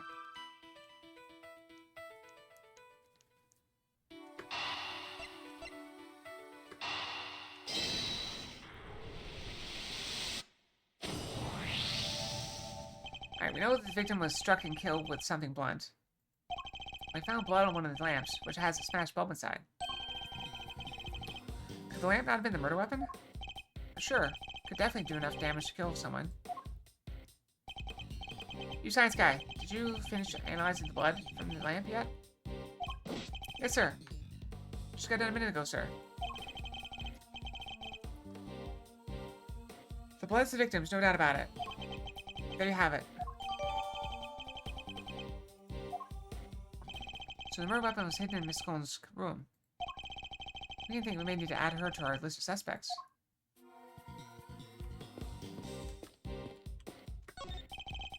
There's a small door on the wall here, just like Mr. Tangero's room. Here, I'll open it. Temperature 68 degrees. Light set to green. I think that's to say cream needs to be kept at 50 degrees. Temperature is too high.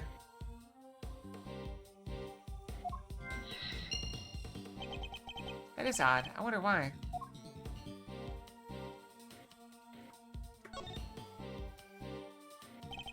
Oh, temperature... We already did that.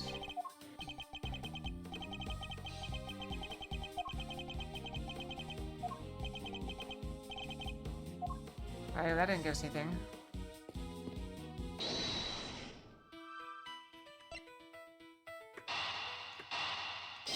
High temperature running cream. Cream in this room is collapsing because the temperature is too high. 68 degrees.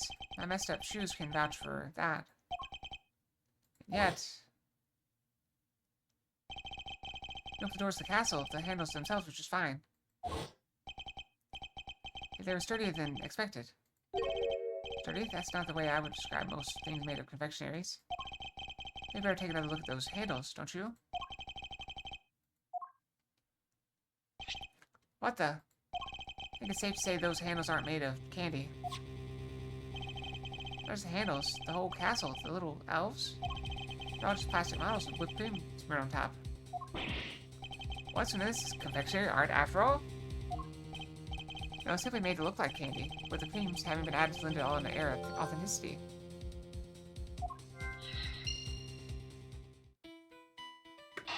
Well, let's combine these two things.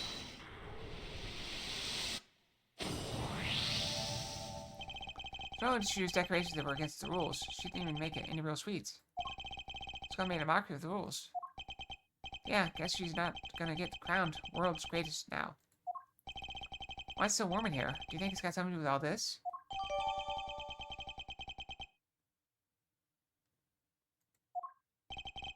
That's a good question. Maybe I better go ask Miss Scone herself. Are you a dirty, dirty cheater? Oh, look, there's a ladder. What's the matter? Something weird about the ladder? It's not a ladder, Detective Bad. It's a step ladder. Same difference. Far from it, actually. You know if you observe their basic natures more closely.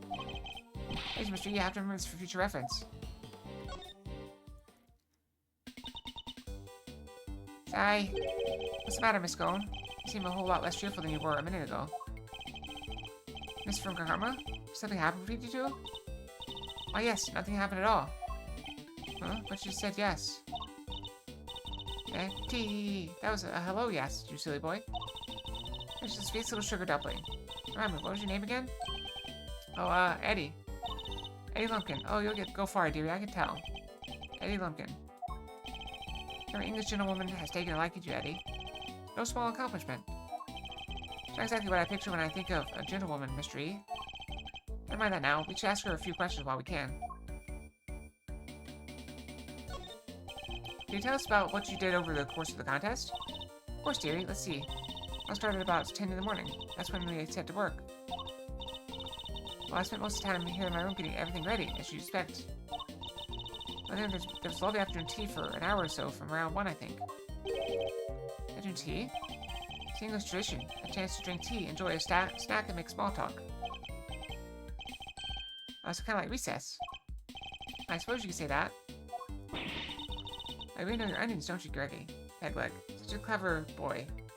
What? When did I become Greggy? And where was this afternoon tea served? On the garden, of course. There's a lovely little one just outside. They do it at the same hour every break time during the contest, lay on a nice little spread, you know. Anyway, me, Samson, Silly Pants, and Moody Judy were there for it. Sammy Poople had already finished his big creation, so he was there the whole time. The poor old Chili Winks and Gusty Pants had to miss out because they hadn't finished yet, bless them. Saying everybody except Mr. Frost and Mr. Gusto was present. That's right, dear. For the truth, I hadn't finished yet either. I was about to miss out on tea and cakes, served by two TV superstars. I went right back to work when I finished, though. Put it off while the others were still nattering away. At any point during the contest, did you visit any of the other competitors' rooms? Well, no, dear, don't be silly. That's strange because your fingerprints were found in Mr. Tangaroa's room. He caught red-handed. Wait, so you admit you were there? Oh, well, I can hardly deny it now, can I? I didn't kill anybody, I swear. So I better tell you what really happened. Just promise you'll believe me, won't you, dear? She went there to cheat. She went there to tear up his stuff. What exactly were you doing in Mr. Tangaroa's room? Well, I was supposed to call it research. Research? Paper was a dab hand when it comes to old sweet making. Everybody knows that. But I noticed there was no one in there. I just popped in for a quick bit of research, like I say. What kind of research? Leaves fingerprints. It's that well, it stands to reason I leave fingerprints, doesn't it? After all, my research don't have a little nibble now, is it? What? You ate little pieces of them? The trace of tampering in Mr. Tango's room. That was all you? Hi, I'm ever so sorry, sweeties. I didn't mean to make it a mess. I just had to take a little bite here and there, didn't I?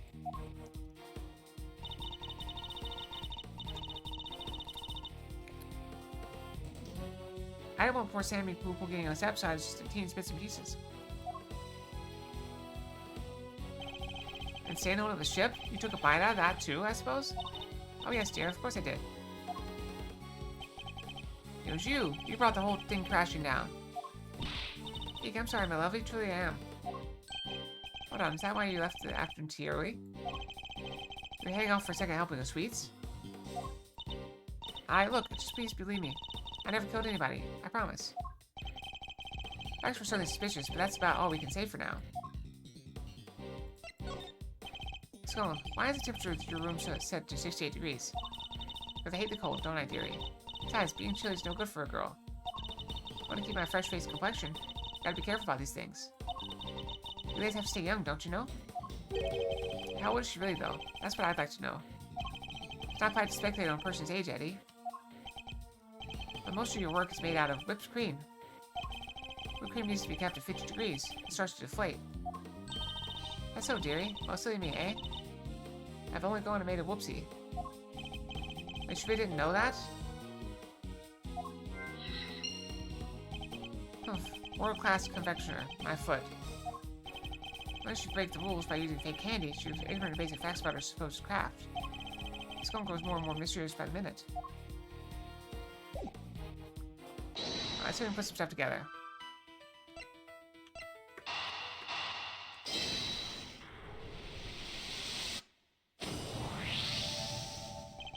This skunk appears to lack basic knowledge about how confectionery is created. It says you snuck in another entrance room for research purposes. Are the actions of a world-class confectioner competing for a major prize? Yeah, not how to picture a top pro acting. Does she maybe just lack a little confidence, or is she not actually a confectioner at all? Maybe she's a fake. I got 6 minutes left on that. Actually had another agenda altogether. After all, we only have her word for it that she went into that room to do some research. Wait, you mean maybe she went in there to commit a murder? There's no way of saying it so for certain just yet. But she's hiding something, that much I'm certain of. Alright, we finished that. We already had full health, I guess. That's enough investigating for now. Don't you think? Yes, we certainly found plenty of interest. It hasn't bothered me for a while now. Mr. Von Karma would have surely found the murder weapon when he searched this room. Yet he didn't rest Miss Scone. He didn't even seem interested in questioning her. I think our first priority should be to find out what he's really up to. It's bad. I have a few things I'd like to ask Mr. Von Karma.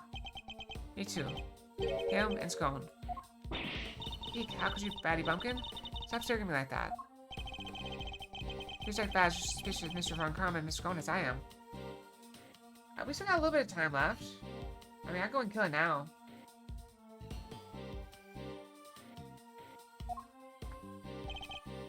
Miss Scone, would you be so kind as to accompany us? Of course, dear. Where do we off to? Hi, Mr. Von Karma. Alright, well, I guess we'll pause here. This seems like a good pause point. I'll go brush my tail again. Alright, we'll go brush. And then we'll resume when we get back. Alright, 3 minutes. I'll be right back. Boop.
Alright, I'm back.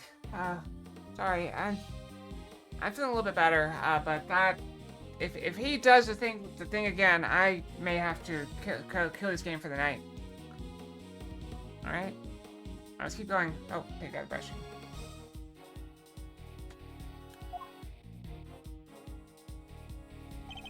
Mr. Von Karma, we'd like to speak with you if that's alright. Tisk, tisk, tisk. Judging by your faces, I'm guessing you found the murder weapon. What's wrong? We did. It's in Miss Scone's room. Which means that Mr. Tangaroa should no longer be the only person of interest. Ha, nonsense. Doesn't matter where the weapon was found. Tangaroa is guilty. As long as it's my case guilty, he shall remain. How are you so sure of Mr. Tangaroa's guilt? Explanation, I assume? Are there more weapons in Miss Scone's room? Well, of course I do, and I'll be glad to share it with you.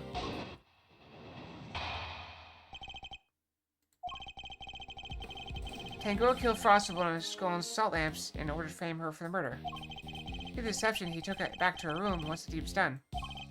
After all, if it had been found near the victim's body, Tangaroa would have seemed doubly suspicious. A body may be hard to move, but a murder weapon? Considerably less so. That's why there was no piece of evidence on the scene that pointed to a particular suspect. So she asserts that Mr. Tangaroa took the salt lamp back to Miss Scone's room. It is indeed. But it is more than an assertion. It's a fact based on my own investigation. You need proof that he did so? Oof, I don't need any such thing. Well? Tisk, tisk, tisk. If you have a rebuttal, I'll be happy to hear it. But I highly doubt you'll be able to fault my logic.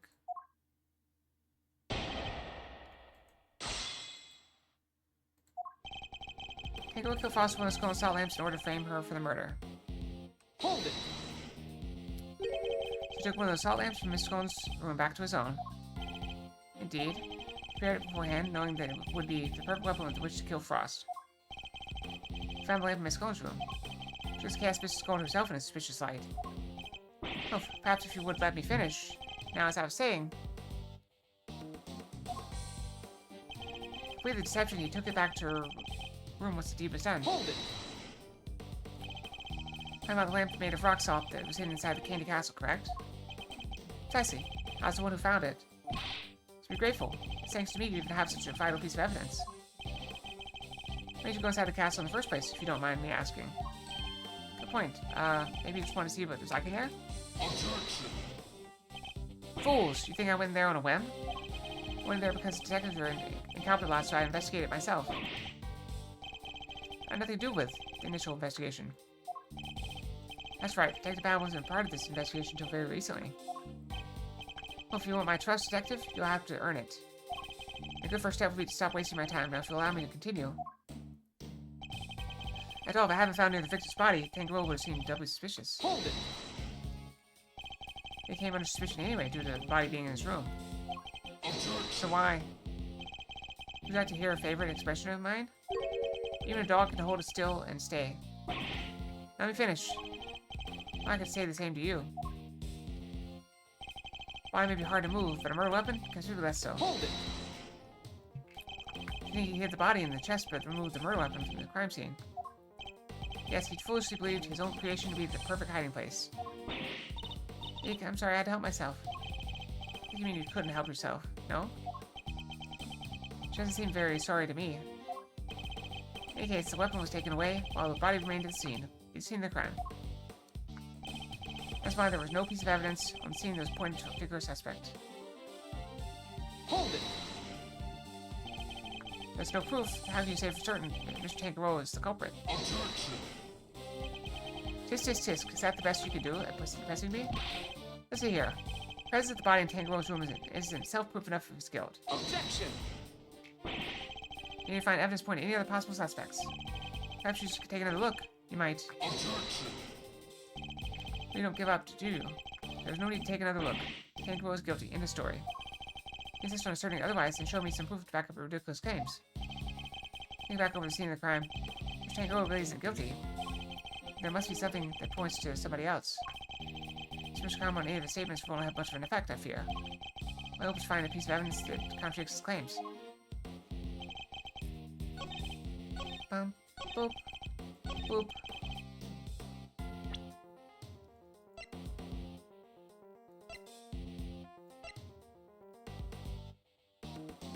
Objection! Take a look at this. No bearing on the search whatsoever. Now, can I at least do this with finesse? But now he's laughing at me.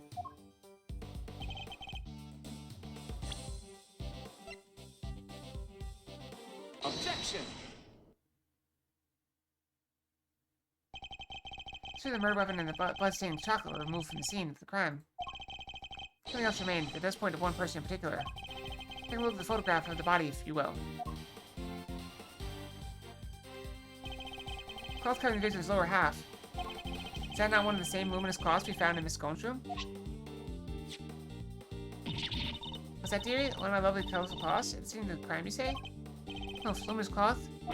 Nonsense, I see no light to speak of. I guess he doesn't know how it works. It looked like ordinary fabric at first glance. Attach one of these lights bending devices, and the difference soon becomes apparent.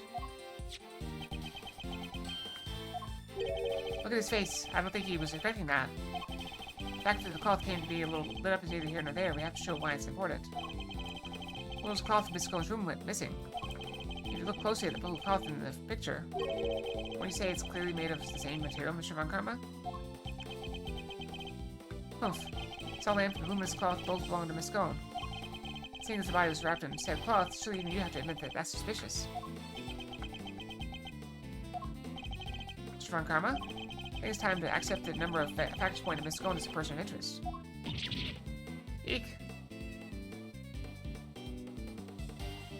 That's because she got over her foot. Peggy Pegleg, how could you... You're accusing me of all people. I'm not accusing you of anything just yet. But I do think you're hiding something. That's not... Objection! Just to clarify, your assertion is that both the murder weapon and the cloth were in Miss Scone's room prior to the murder? Exactly. Tisk, tisk, tisk, tisk, tisk. Something funny? Or that you walked so carelessly into my trap. The cloth and the murder weapon were in fact in her room. So sorry I had to break it to you. What does he mean? Tanjiro spotted them before the contest began, and noted the lamps and cloths contravened the rules.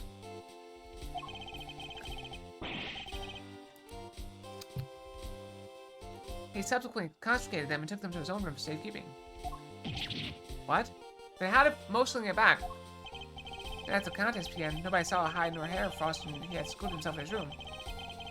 The only person capable of entering his room was Tanjiro, possessing it as he did the only key. As you now know, he was also in possession of the lamp used to commit the murder, so you see... I've had everything I need to get Tanjiro convicted all along. Well, how's it feel? To have lost to me before even setting foot in the courtroom. Arrgh, this can't be happening. Wait, all our hard work was for nothing? Mr. Scone, don't do it! Don't do it! Why did you just... Tell us your stuff is confiscated by Mr. Tangaroa. I will, dear. Mankin said if I spilled the beans, I'd end up being the one under suspicion. Mr. Von Karma said that? He wasn't wrong now, was he? You two accused me yourselves just a second ago. Tisk, tisk, tisk. Pathetic. Curse you, Von Karma. Led us to the murder weapon knowing we'd make certain assumptions as a result. One thing, my pathetic friend. There are two, and only two, sets of fingerprints on the murder weapon. Two. Yes, those are Delicious Scone and Samson Tangaroa. No others were found. Tangaroa's lamp he had confiscated to murder Frost. He was foolish enough to hide it in Scone's room without first removing his fingerprints. Tisk, tisk, tisk. At this rate, no one will ever even need to testify. My perfect evidence will do all the talking for me as I secure his guilty verdict. Objection! But wait. What about the luminous cloth that was left behind in Mr. Tangaroa's room? Well, what about it? He probably meant to return it after disposing of the body. Arrgh! You have enough to prove what he's saying. Tisk, tisk, tisk. No more pitiful objections. The Okay, get out of my sight and close the door behind you. Mr. E, I'm not about to just give up. I see you mean to waste more of my time. Bad, escort them off the premises now. This investigation is not over yet. Detective Bad, what's the meaning of this? Sorry, but I'm not in the habit of leaving cases half solved. There's still one last thing from the crime scene we haven't identified. He's right. We still have the evidence of somebody's activities to account for. Oh, if we can discuss your lingering doubts at our leisure, Detective. What that might be, there are no business defenses. Objection! I beg to differ. There's a piece of evidence I'm still not satisfied about either. I suspect it might be the same thing that's bothering Detective Bad. What? See yet unidentified something that was left in Mr. Tangero's room. Take that! We still haven't properly identified this piece of evidence. That's not what I was thinking of. Oh? Seems you're the only one who hasn't satisfied here. I assure you, there is no such thing as an unidentified piece of evidence in a von comma. What, that wasn't that? Pick the wrong thing? Still a single question does remain.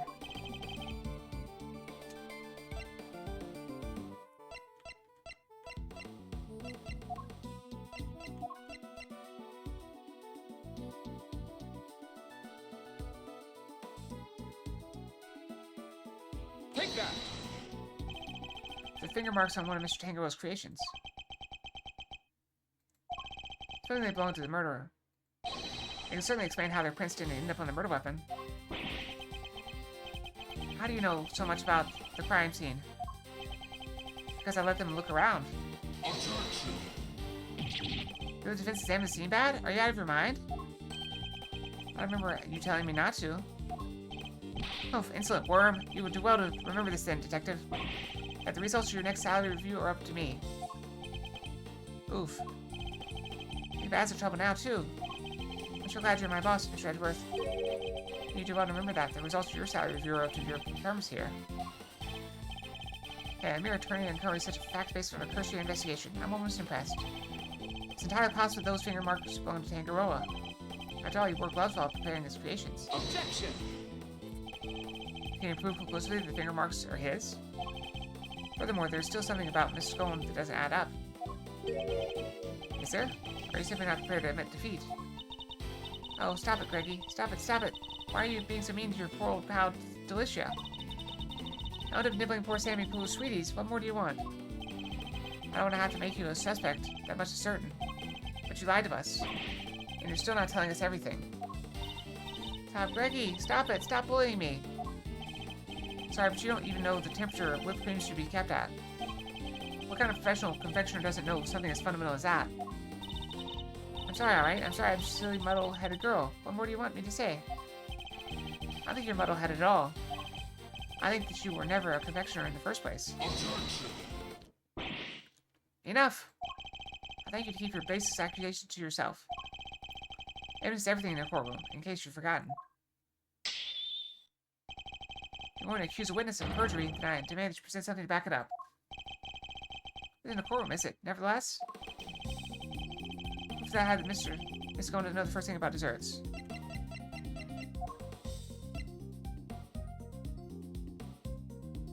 Take that!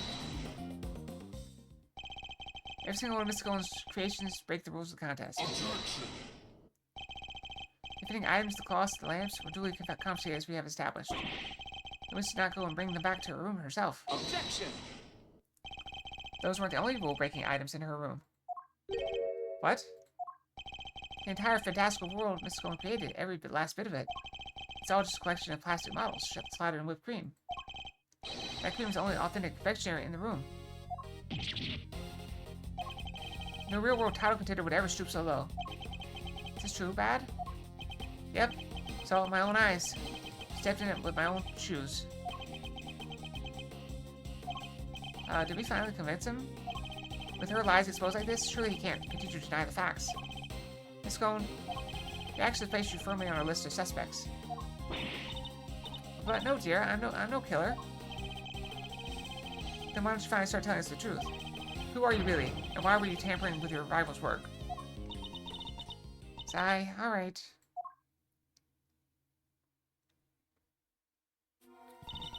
Truth is, I'm not the adorable little cook you see before you. I'm actually a pharmacist, if you can believe it. A pharmacist? I can't blame him for being so surprised. This couldn't be further from what we imagined. There's somebody new line of work entering a contest like this one. Well, I still love eating sweets, if you must know. Yeah, we can tell. And Sammy Poo sweets are the best, or so they say. I just had to enter. I didn't mean to make it all the way to the final. How'd you get to the final if you don't even know how to cook? Hey, Mr. Von Karma sauce for words. So that's it? That's the only reason you're here? Yes, dearie, and it was worth it. Sam Cecilia Van's sweets are the tastiest treats I've ever did eat. The finger marks? Were you the one wearing the gloves? No, that wasn't me, dear. I don't even wear gloves. Your Miss Cole's fingerprints were found elsewhere on Mr. Tangero's other creations. I'd say that points to her not having worn any gloves. Exactly, Lampkin. Greggy Headlegs got the right end of the stick. I'm an innocent woman. Is your head filled with cream, too? Eek. Sorry, mannequins. Her head may not be filled with cream, but she's certainly no master of subterfuge. Miss Cone, were Mr. Tangero's works the only ones you sampled? No, dear. I couldn't help myself. When I finished my afternoon tea, I tiptoed over to Chili Mix's room for a little taste, too. You were in the victim's room, too?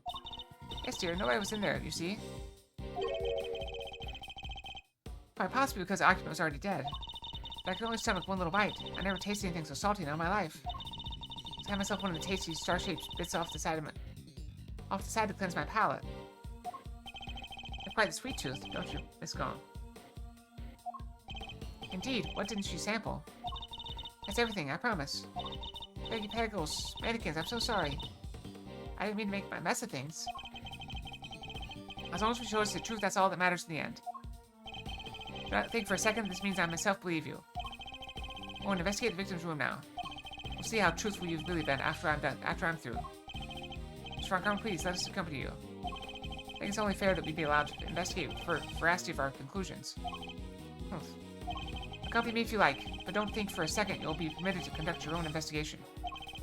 I'd like to accompany you all the same.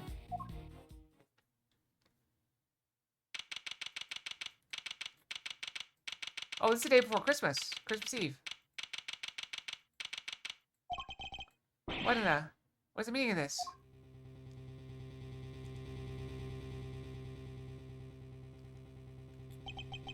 We got to Frost's room. We saw nada. It was all gone. The whole enchilada. Is this the work of the culprit? A dead body hidden in a chocolate chest? A murder weapon moved mysteriously to another room? This case is real peach, and it was going to take some serious sleuthing to get to the bottom of it. Get to the bottom of it all.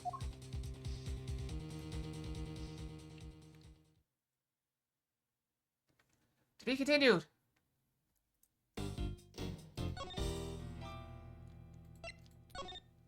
I'm honestly surprised we made it this far. I thought I was gonna have to crash out after the last one.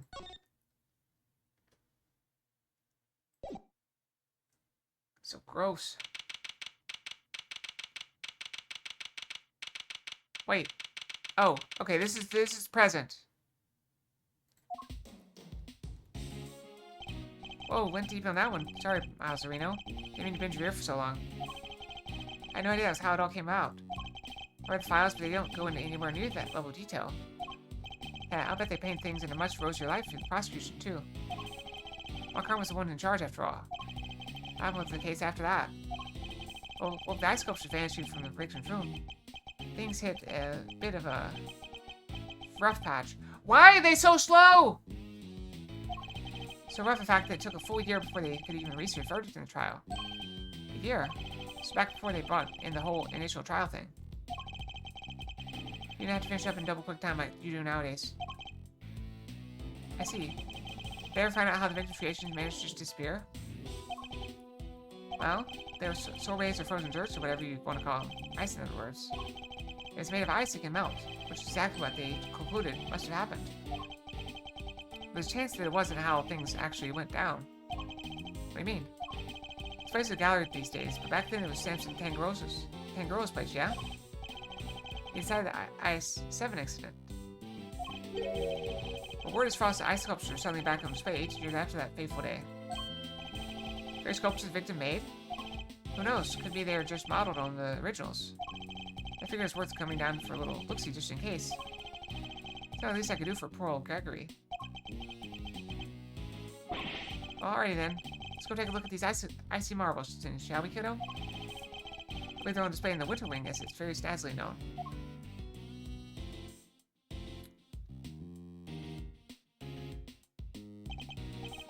So Winter Wing, Winter Wing.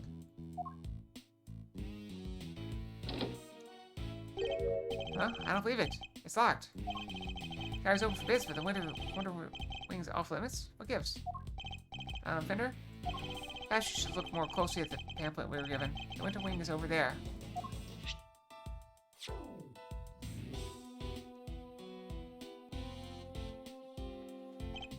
It is freaky. Could have sworn it was this one. Anywho, shall we? Time to dive on in and see what we should have seen 18 years ago.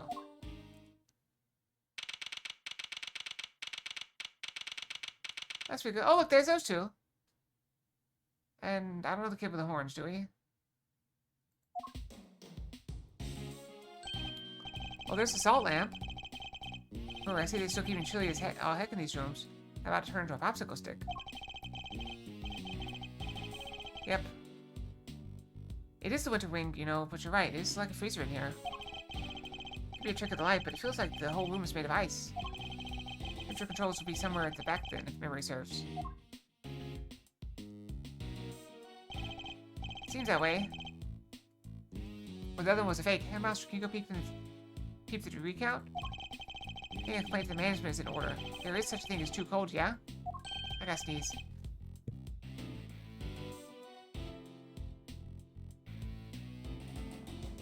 Alright. If you insist. Take your time. Mose around, take in the sights while you're at it. Got a camera. I need to prep for action. I feel like your pop might appreciate a picture of all this. I'll put it on his grave so he can have a gander. Of course. There's the missing light display. Huh? Fender, I can't seem to find the temperature controls you mentioned. Oh yeah, it's a little tricky if you don't know where it's at. Yeah, I'll have it open for you in a jiffy.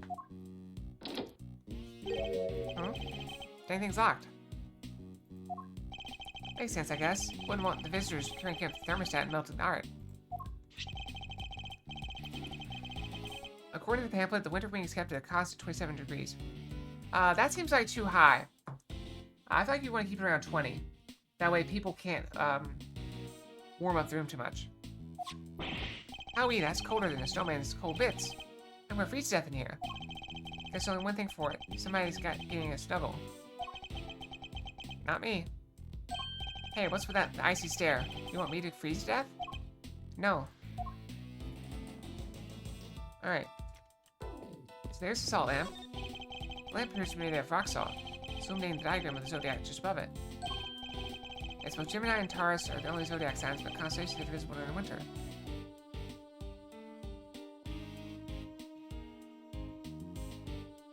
Interesting. Winter constellations are displayed in the Winter Wing, and uniquely, these statues are made of flavored ice. According to the pamphlet we received, the ones in the other rooms are made of crystal glass. Ice would be rather fitting for the summer wing too. Feels like a nice snow cone on a summer day. But then it would probably be too similar to this room, I suppose.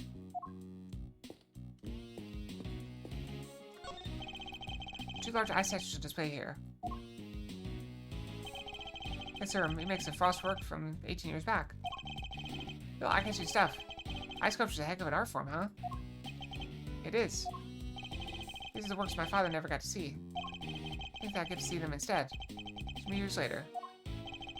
Sorry to butt in while you're deep in the think hole, Miss Milester. Do you mind looking this way a sec? This way? Beautiful. Yeah, just like that. Fender, really? Say cheese! Please don't do that again. I don't like having my picture taken. That makes two of us. Heh, my bad, big guy. My bad. I checked this old thing was still working at all. That's all. Now that you mention it, your camera does look rather ancient. I will say this, I really am not fond of my picture being taken. I've had, I had an incident where I was on a trip and I was visiting. I was just going to say I was visiting Philadelphia, and there's a statue there. And the people I was with wanted a picture with it, but I hate having my picture taken, so I was like, oh, I'll take the picture because I don't want to be in it. And so somebody comes like, no, you should be in it. And they took the camera and took the picture, and they're like, okay, now I want money. And I was like, I'm not giving you money. I didn't want to be in the picture, so I'm not giving you money for it. Like, the other people gave money, but I'm like, no, I didn't want to be in it. So I just kind of walked away. But I hate having my picture taken. I hate pictures of me. My mom sent me some pictures of me, and I'm like, I'm not even gonna look at them. I don't want to see them. That was like a week ago. She's like, hey, look at these pictures I was looking through. And I'm like, I don't care. Anyway. Just want to share that with you guys. I am not a fan of... Nope. I'm not a fan of having my picture taken. You will never see those pictures, ever. If I ever do get over my thing of having my picture taken, I will consider it. But unlikely. Not to mention it, your camera does look rather ancient. Yep, vintage model. You ever heard of an instant camera? It develops the picture right after you take the shot. Still twist my noggin trying to think how it works. I know what an instant camera is. Well, I've never used one. I should know, Mr. Know-It-All. Know-It-All, you really are your father's son. Alright, steps out. I need to get some good shots at the room here. Can you still find that film?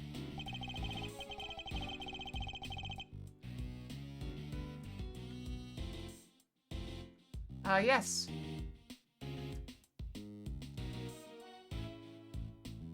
Interesting. For all he's joking, looks very serious about the picture he's taking. Most of his own theories about the IS-7 incident. Ooh, I should have been a paparazzo.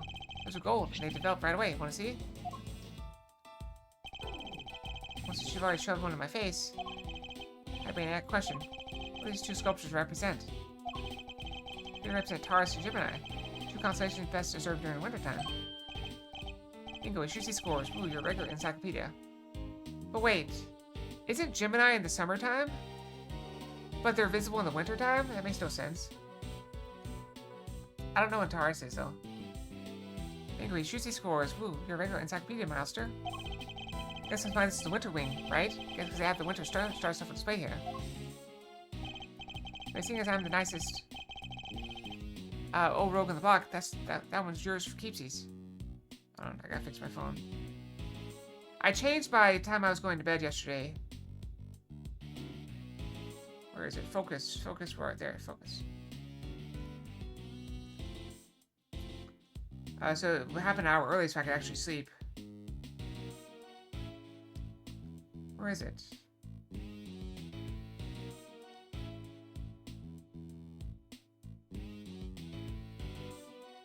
Ah, there it is. Okay. Alright, there we go. Anyway, since I'm nice old rogue block, that one's yours for keepsies. Thanks. Alright, winter wing photo dotted down.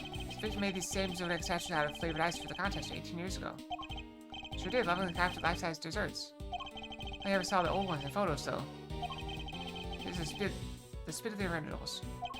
This is what you wanted to show me. Yep, I think Gregory would have wanted you to see them, too. And I may not have had it in me to come here on my own. Sorry to drag you along. Not at all, I'm happy to be able to see where my father's final case unfolded. Why do you say so, Paolo? See if we grab another quick snap to commemorate this heartwarming occasion. Absolutely not.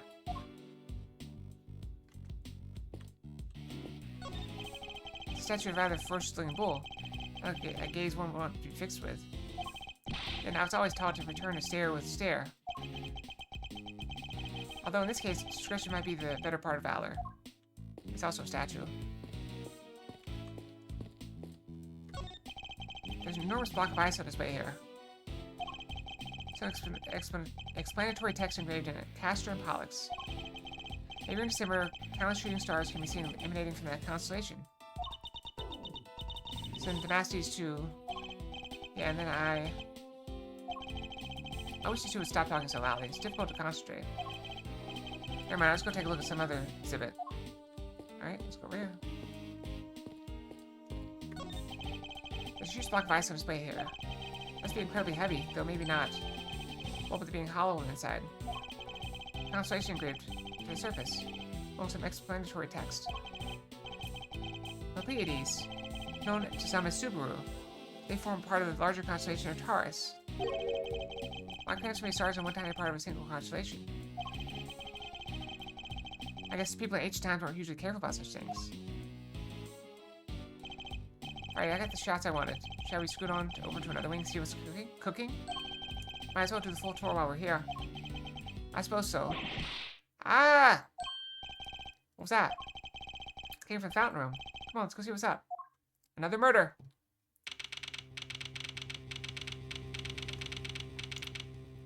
And of course it's Larry.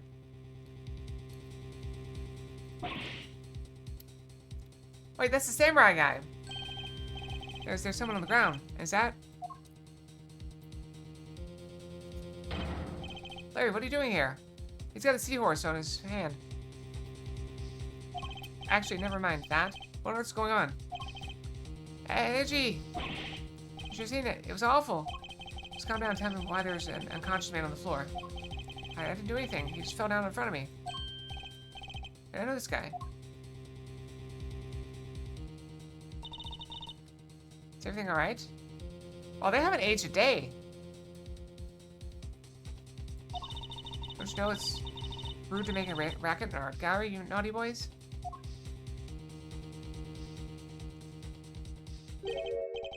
Wait, the smell. Still breathing, but I know the symptoms. It's not safe, Miles. We need to get everybody out of here. Everyone, with me. There isn't a moment to lose. Poison gas coming out of that room.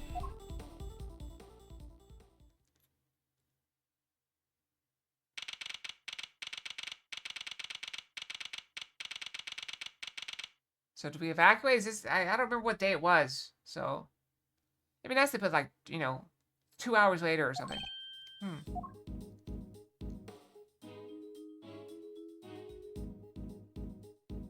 mean, they're walking like they're not in a hurry, so I guess everybody got out. How's the victim doing, Fender? Not good. He inhaled a lot of gas. He's still out, and it sounds like it's pretty serious. The paramedic said there was no signs of external injury and that he was conscious before it happened. Anyway, he's alive. Just barely. He's lucky we found him when we did. Like I said, he's not out of the woods yet. They put him in the medical room with a specialist. I see. I couldn't help noticing that it seemed like you knew him, Fender. Sure do. That was Carmelo Augusto. He was here back when the whole IS-7 thing went down. The confectioner, so he was here 18 years ago, too. Anywho, so this guy here seems like he's in rude health. Old pal of yours, Miles Reno? Yes, something like that. I'm glad you're okay, Larry. Something like that. Are you serious, Edgy? You know me since elementary school. Crush your guys' feelings, why don't you?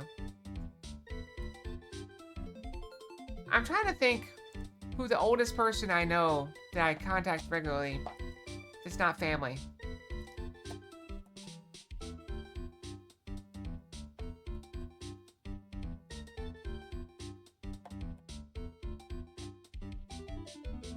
I think I know.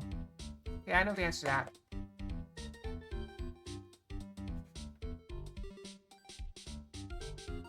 Yeah. Yeah, I know.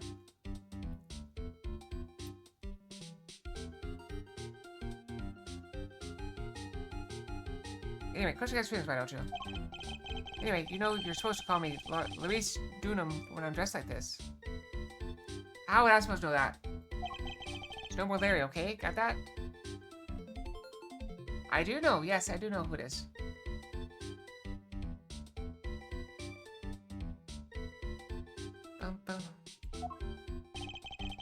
This is Larry Butts.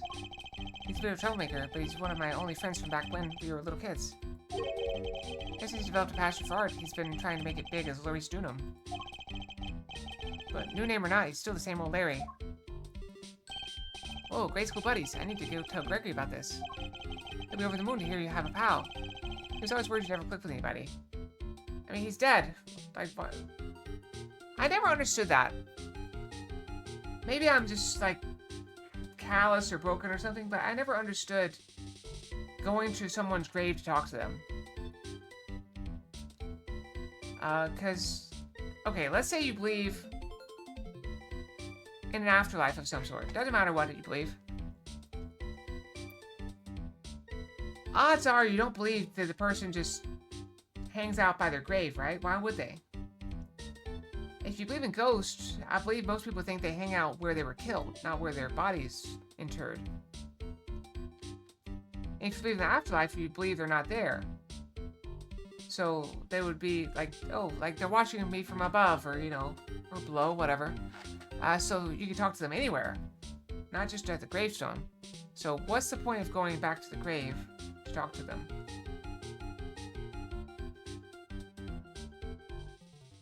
I just don't get it. I don't know. Maybe it's just to help you feel closer to them?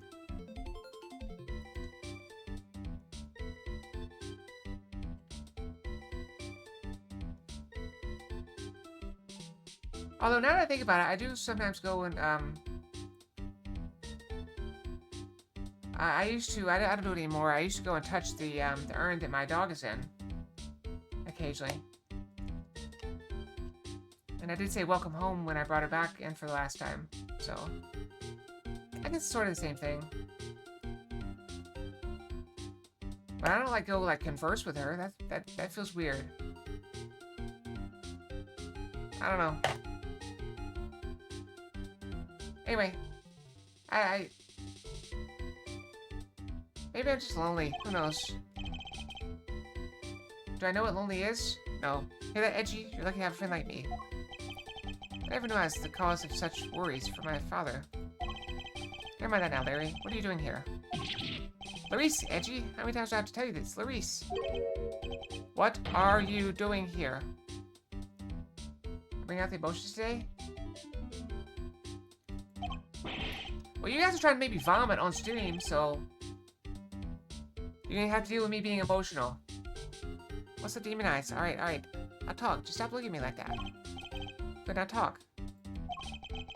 Oh no, I'm here? Why the heck do you think? My art, of course. Oh, and I'm coming on a date here with Lulu soon, so I thought I'd better scope the place out. See, I'm all good. I got Emerald here. So not actually for your art at all. Lisa, man, an artist and a romantic. You'll have to introduce me to this lady friend of yours. Oh, sure, it's nice to have somebody to take an interest in for once. Spare me. Oh, by the way, Luisio.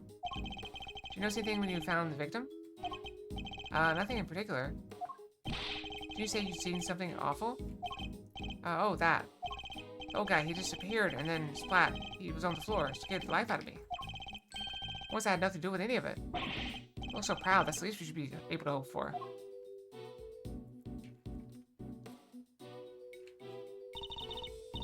Honor guest, I can only apologize for the trouble you've experienced. I'm sure you found the gallery manager. Can we see how old she is? Nope. Another person from the IS-7 incident. Good to see you, Judes. Mr. Fender, it's always a pleasure. She looks really good for her age. Because even if she was like 18 in the previous one, this is 18 later, she's 36 now. Like, compare her to, like, the detective who's like 34, and she looks much better. He's got, like, gray hair.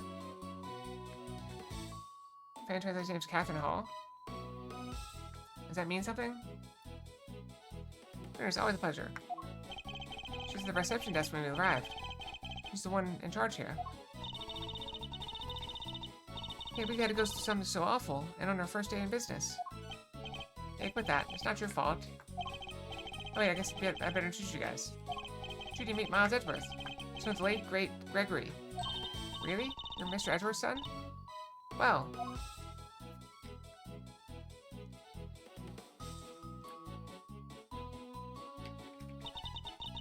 This is fabulous. A great man's son, here with us. 18 long years have passed, and now look, he's here at last. It's very lovely to meet you. Mr. Fine Attorney number 2. Judy, that was a bomb. I see you're in good voice as ever. Miles Edwards, prosecutor. It's a pleasure to meet you. Oh, you're a prosecutor. I'm so sorry. Forgive me for jumping to conclusions. She's very polite, but there's something strange about her. A fan like to hold like that? Do you mean like in real life or like as a prop?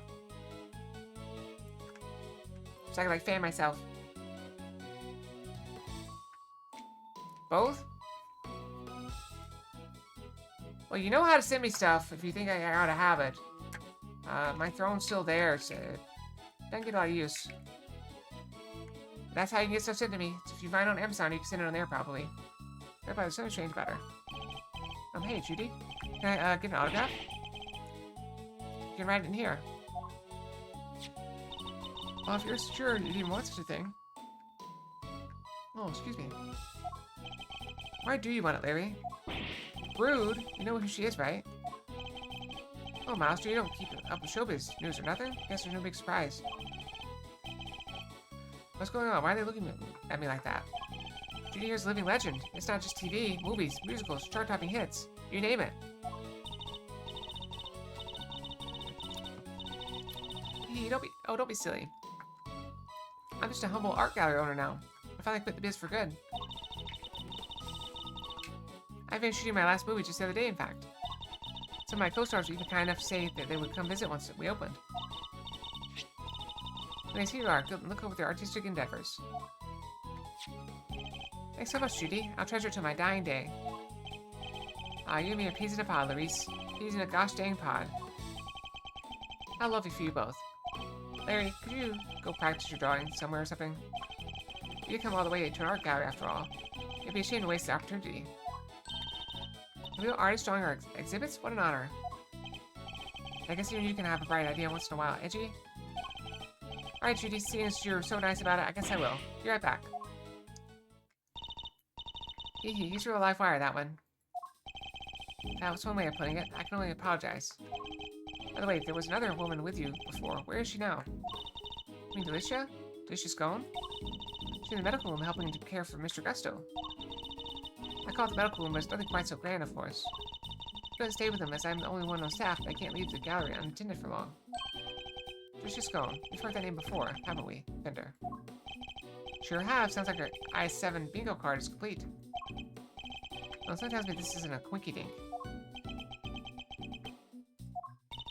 Perhaps I could offer you gentlemen a cup of tea. Drop the old Judy Bound special blend? Why not, for old time's sake? That would be lovely. Thank you. How are we doing on time? Do we need to... Got 15 minutes, okay. Oh, sorry, I missed the clink, clatter, clink. If you both excuse me, I better go and explain things to other visitors. You go and do your thing, Jude. Thanks again.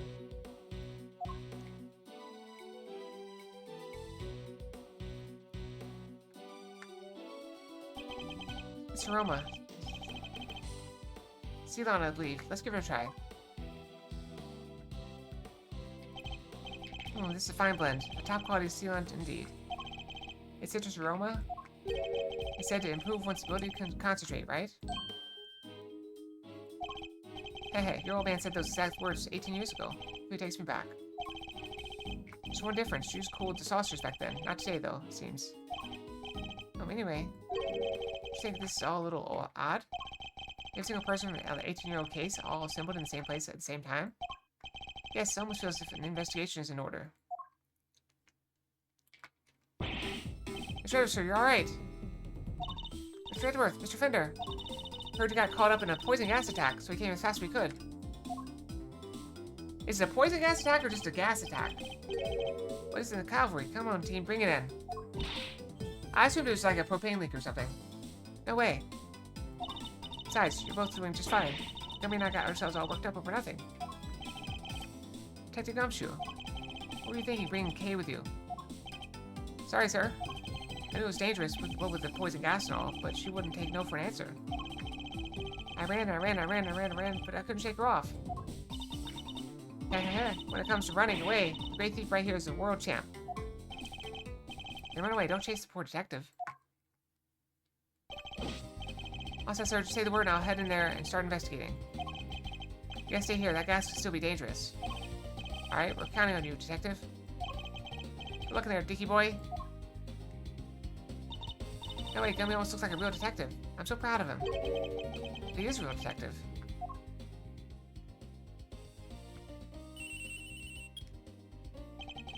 Cedro speaking. Cedro, looks like the gas here is mostly dissipated, sir. How do you know?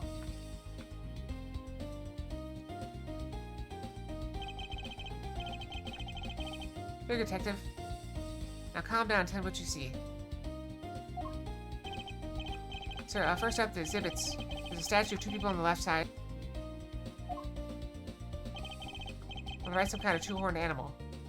They moved the blanket from the left side to the right side for some reason.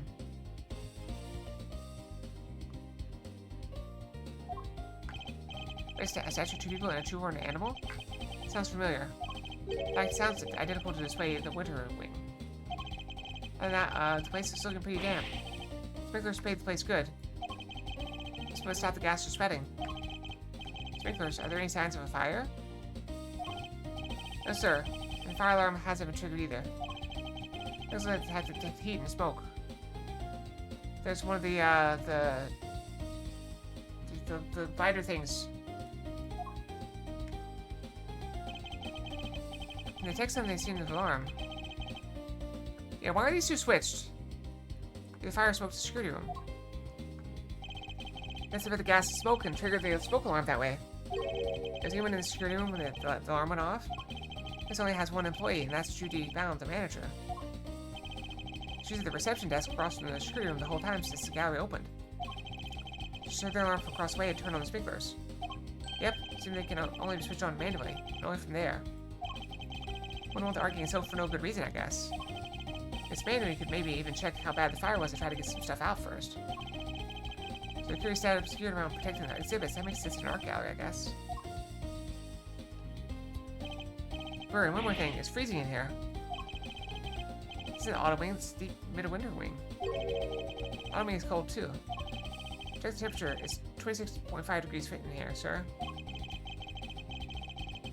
Why is the autumn wing being kept at the same temperature as the winter wing? That's all I got for now. I'll let you know if I find anything else, sir. Understood. Thank you, Detective Gumshoe.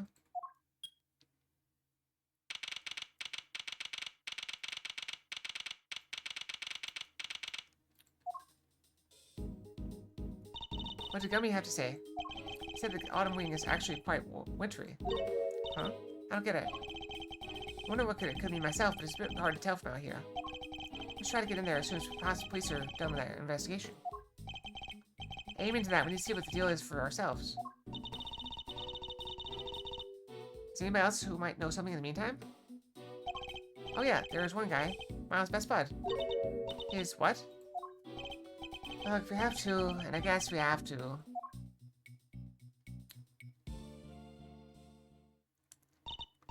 Wait, that's... Okay, I didn't expect to see you here. You're looking as fresh faced as ever. Hey, yeah, long time no see. Larry, right? So here's the deal, okay? I'm Larice right now. You see, I'm also a bit of an artist. I'll search your alias. I like it. Good to see you, Larice. Obviously you're a nice, thoughtful kid. Like some people. I have some questions for you, Larry. What the? How am I suspect? Because I found the guy, that doesn't mean I did the crime. Never said you did. I need you to tell us what you saw.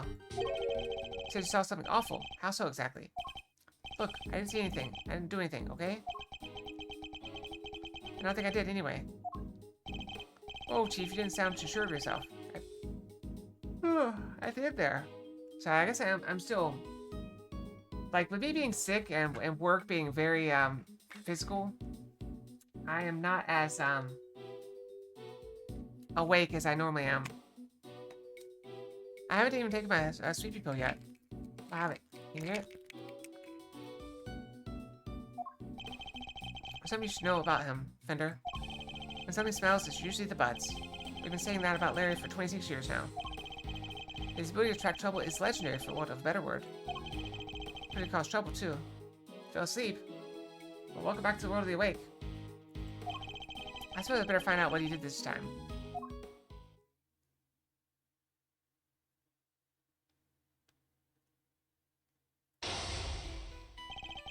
I understand. Uncover anything Larry might be hiding. However, I say thing, and I didn't do anything. And you can't prove otherwise. Oh. So it's possible for him to keep his cool. Let me bide my time when he gets agitated, and wait for him to calm down. So I'm asking him to go into detail about what he's doing here.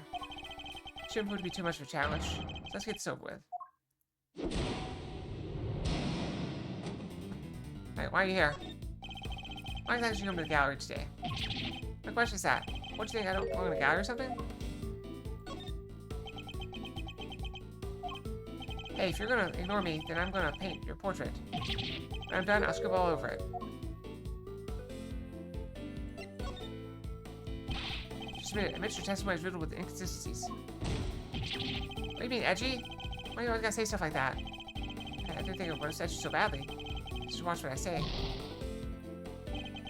Study my opponent's reactions and pick my responses accordingly. Are you here?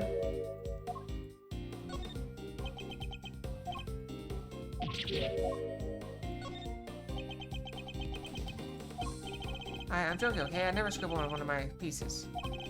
How could I? They're valuable artworks. According to you, perhaps, I imagine I might struggle to agree. Well, laugh it up, funny guy. Luckily, some people actually believe in my work. Just a minute, admit your testimony is riddled with inconsistencies. I mean, edgy? What? What am I missing?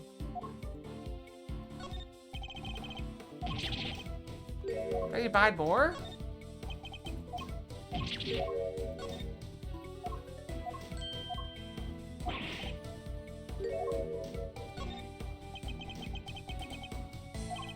She's called Lulu, okay? And she says my pictures are masterpieces. So that's something, I'll draw it for her. Anything at all. And where is this Lulu? How come you're here alone? Like I can't be part of his girlfriend 1 second? I have my own life too, you know? Just a minute, Mitch. Why do you keep saying the same question? I'm in trouble.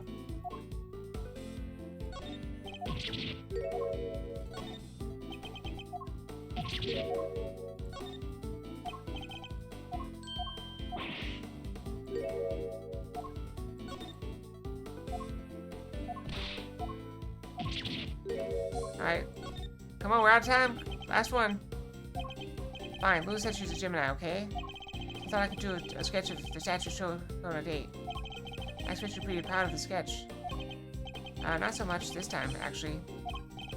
You know, it's being her sign and all, I thought maybe she might kind of like it. Ah, I'm so close! I'm so close! Fail. Curses. I was not expecting to have to buy my time 6 times. Okay, well, I'll have to keep pushing.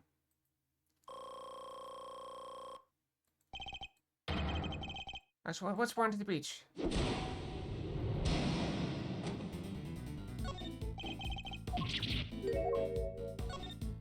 Alright, bide. Bide.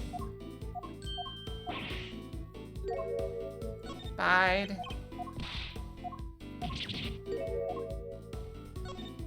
Bide.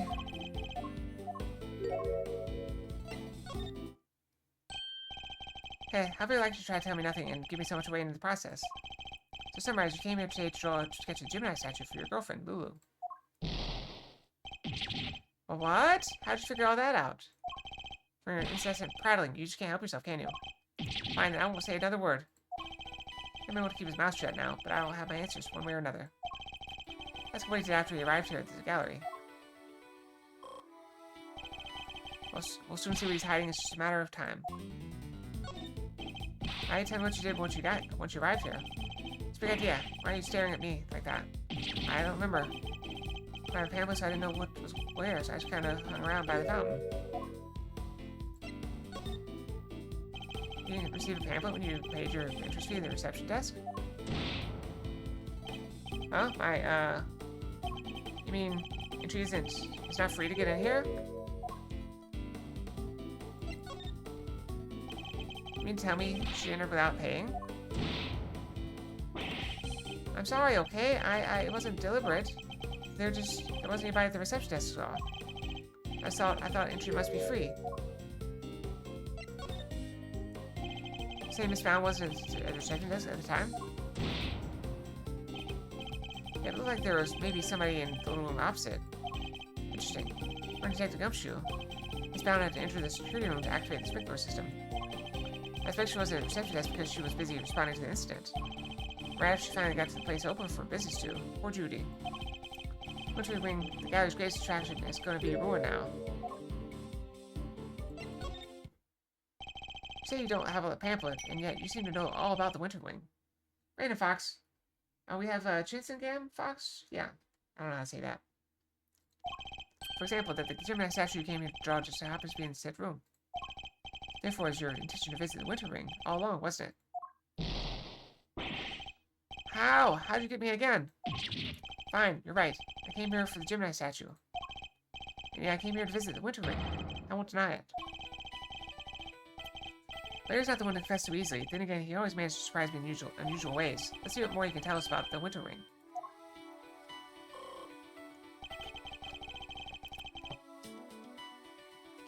I expect even Larry has found his feet a little by now.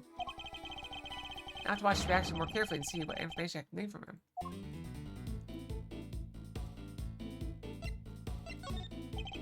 Larry, be honest. Did you enter the Winter Ring? Well, what is that?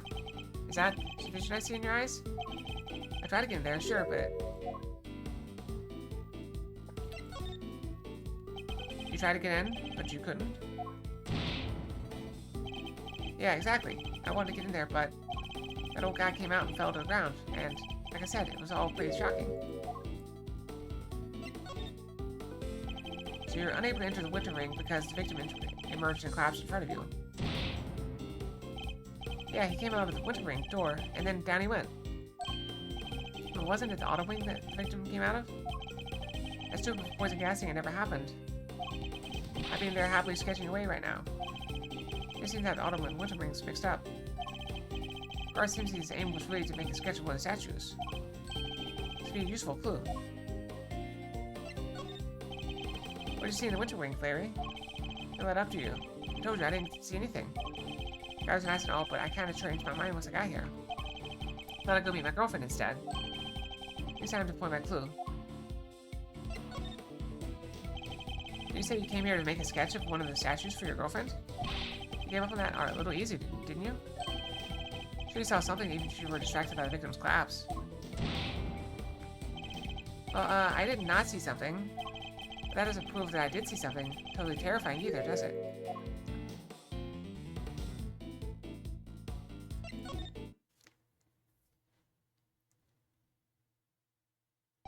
Really, Larry, you could at least try to make this a little harder for me. I put it to you, Larry Butts, that you did, in fact, see something totally terrifying. Ah! How did you do it, Etchy? Are you some kind of mind reader? Fine, I guess there's no point in trying to keep it a secret any longer. I'm not sure there's much point in you trying to keep any secrets given your track record. Not exactly the most edifying use of my time, but that's checkmate. Have a little boop back. Boop. I just couldn't help staring at the Gemini statue. My eyes were drawn to it.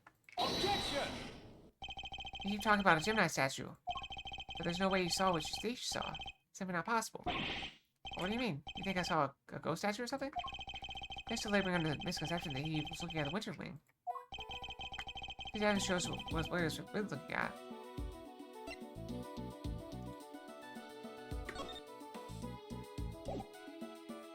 Take that! Take a look at this pamphlet.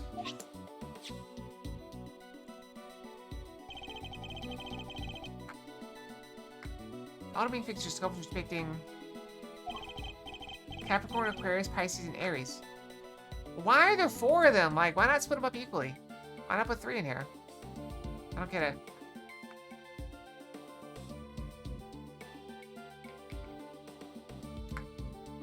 What are the months? I gotta know. What are these called? Star signs? Star signs?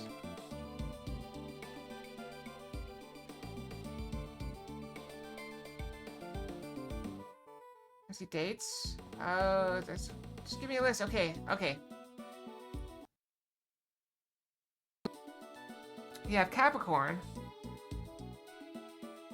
Aquarius, and Pisces. Those are the 3 winter ones. So why are they in autumn? Right here. I mean, I guess Aries could be... Aries is more spring to me. It's March to April.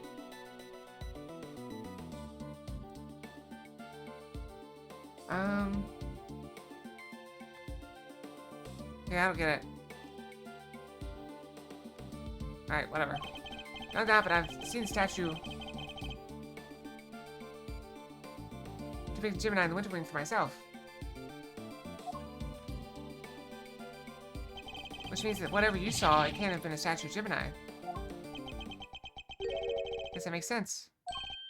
Why is he not more surprised by that? Seemed pretty weird, now I think about it. One of the 2 people did look like a goddess. The other stuff, I guess that wasn't my imagination either. Other stuff? You're interested in it too, aren't you, Edgy? Great, let me show you.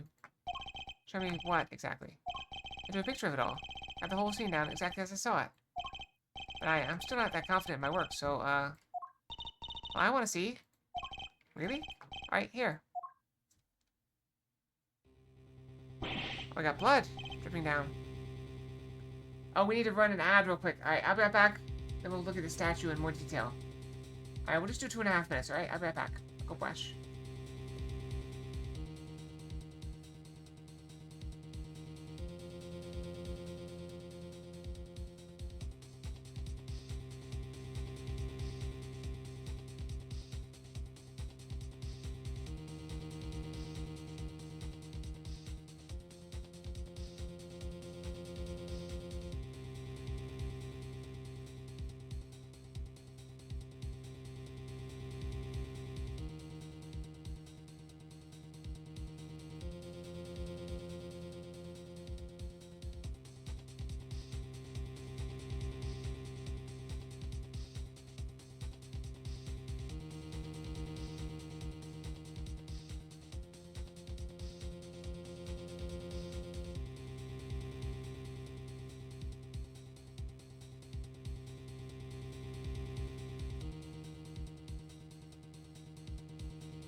Alright, I'm back. Just got 30 seconds left, so.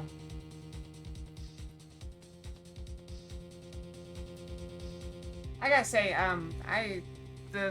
where I was working today, I was staying up all day, and, I managed to sit a little bit, but it was on a hard surface with, like, it's a metal surface with, like, holes in it. And so, I feel like I bruised my rear end. It's unfortunate. And no, I did not sit on my tail. That's uncomfortable. Even worse.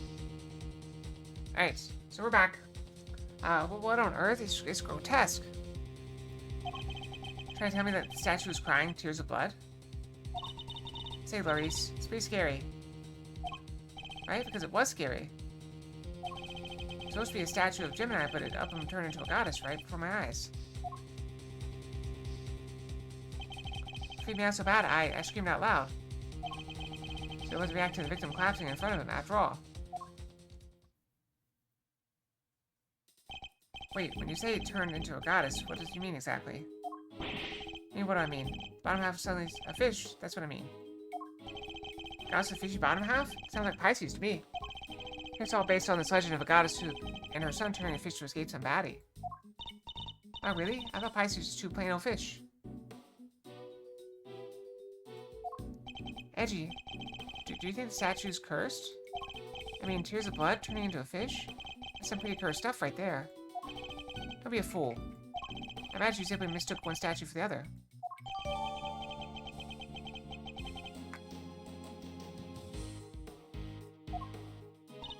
I'll look at you tucking it carefully into your organizer. Well, if I simply thought I might have use for it later. Maybe in the bathroom. Oh, that was good. I like that. You're the worst, Edgy. The worst!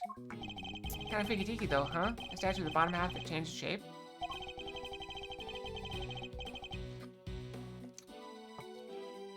I'm pretty keen to find out what went down the autumn wing, don't you? Suppose I am, yes. Could there be some kind of trick to the Pisces statue, perhaps?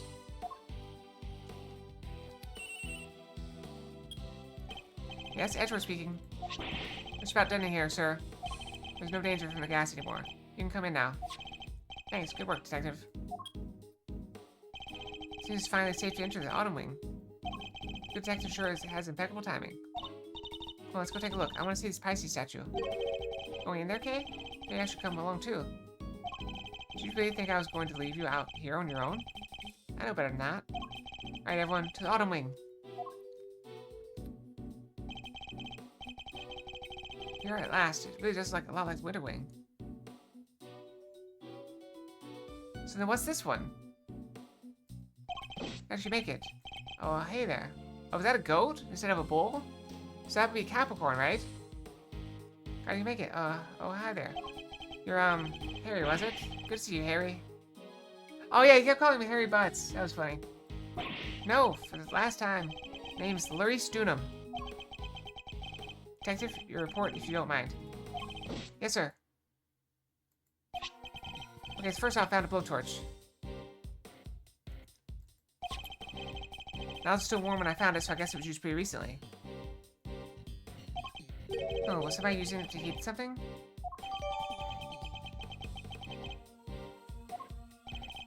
Was Step Out already like that when you entered? I'm going to take my pills. It's a few minutes early.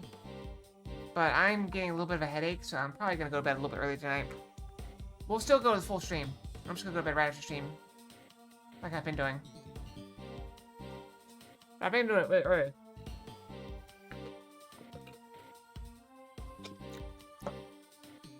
Yeah, like last couple nights, when I end the stream, I just went to bed right then. 9:30, done. So yeah, I'll probably go to bed like 10:30. 10:30 is when stream ends. Step Out already like that when you entered. Yeah, guess it was used by whoever let out the gas. Gas inside the case until someone opened the lid. Is that so? Pisces statue. Oh, you're sure up on your constellations? Sure you're up on your You're sure, huh? You're sure up on your constellations, sir. You know what the one in the other case is, too? This is autumn, so I imagine it should be a Capricorn. That's no fooling you, sir. I thought it was supposed to be Taurus. I recall it's straight around that kind of tripped me up. Another piece of luminous cloth from way back when? What's that doing here? I have evidence from the IS-7 incident, too.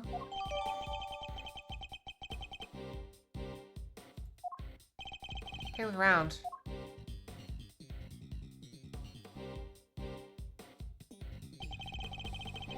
There's a piece of luminous cloth in each of the other cases, too.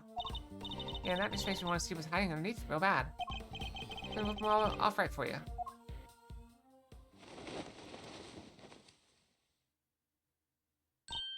Wow, they're beautiful.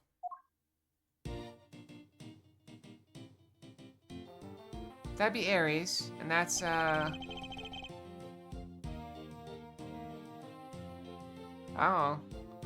The transformation Larry witnessed. Could have been the moment when the cloth around the Pisces statue's lower half fell away. See what you see? I wasn't imagining things, and I wasn't mistaken. Arg! Listen, Master, I think we can all agree this room was fishier than a bucket of fish. Honestly, somebody deliberately tried to make this room look just like the Winter Wing. Yes, I was thinking exactly the same thing. They even covered the statues up in just such a way to make them look similar. All through the bottom half, the Pisces and Gemini statues look almost the same. Ditto for Capricorn. And his bottom covered the bottom half up, and he looks pretty much like Taurus. The truth can't be fixed up so easily. His cover with the cases clearly was the only answer. Someone went to some length to disguise their auto wing as a Winter Wing. I'd say we need to take a closer look at things in here, wouldn't you, Fender? Mr. Winter and Judge Gav. Aw, not these two again. What the heck are you guys doing here? Also, I noticed his head looked like this looked like a question mark when he was over here. And now it's an exclamation point. What the heck are you guys doing here? There it is, see, question mark. The last thing I need. This is my scene, you hear? Mr. Edgeworth, it seems I have failed in my duty yet again. I failed one day to make you see that your presence is not required at every crime scene. Urk, that calling the good detective for your own ends is neither right nor good. I'll have to give serious consideration as to how the gods justice would have me judge you. Got it all wrong. It was me who asked Mr. Edward to help, not the other way around. It was. Well then, you know what that means, Detective Flatfoot. Well, you mean... Exactly, your, salary check is taking a hit. I'm having trouble with this, like... This is abuse. I know it's meant to be, like, funny, and like, oh, you paid, but I can't afford to eat, you can't afford to live. That's just sad. It's not funny. That's like that's some level of, oh, let's all laugh at the poor person. That's not funny. That's just cruel. Anyway, maybe I just can't take a joke. Maybe I'm just too emotional today. And your salary check's taking a hit. I'm just looking forward to pay now. Yeah, I always want to say that. And getting a wage cut from you, of all people. Not so fast, Mr. Winter. I was hoping I was sitting with the police's investigation as a witness and bystander. But Gumshoe's entirely in the right. Oh, yes, huh? I'll thank you for the pets. So you're saying I should give him a bonus instead? That's not what I'm saying at all. Hey, I wouldn't mind a little salary bump. Your compassion and generosity are truly heartwarming, Eustace. We must take into account past transgressions when making judgments that concern the future. And I hereby judge Mr. Edgeworth and his associates unfit to tread the hollow ground of the sea. What? We only just got here. Goddess of Justice has conferred her blessings on the Eustace and Eustace alone. What do you mean this is Mr. Winter's case? That's exactly what she means. It's time for the warm act to get off the stage. After all, I saw this one already. I have a suspect lined up and everything. What'd you say? A suspect? Already? Oh, who? Who else but your artist friend over there? Huh? Me? Me? What's going on, Edgy? Your guess is as good as mine. I can't even begin to imagine how the boy's mind works. Heh heh heh. I'm surprised that you lack the attitude to understand the winning mindset. Does Larry get accused of one of the crimes in every single game? Lack the attitude. Something tells me he doesn't know the real winning turn of phrase. Oh, but Eustace, Mr. Edgeworth does indeed lack a certain aptitude. Oh, yeah, exactly. Where's your aptitude, smart guy? Oh, he's totally shameless. Underestimate my information and gathering skills at your own peril. Before we came here, we dropped by the medical room to ask the doctor if there are a few questions. He told me where the poison gas came from. And where might that have been? It was, it's this chemical we find everywhere. Yeah, can't think of the name just now, though. Wait there a second. Let me just call him real quick. I thought I can answer your question while Eustace is on the telephone. Why let him make the call if you know the answer? Gas was created by mixing two specific chemicals. Ubiquium and asphyxium.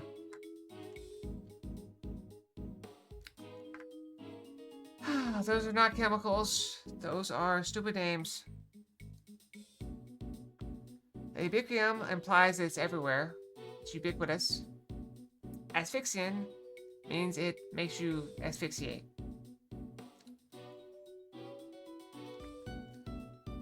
I don't like that. Why not just name chemicals? Real chemicals.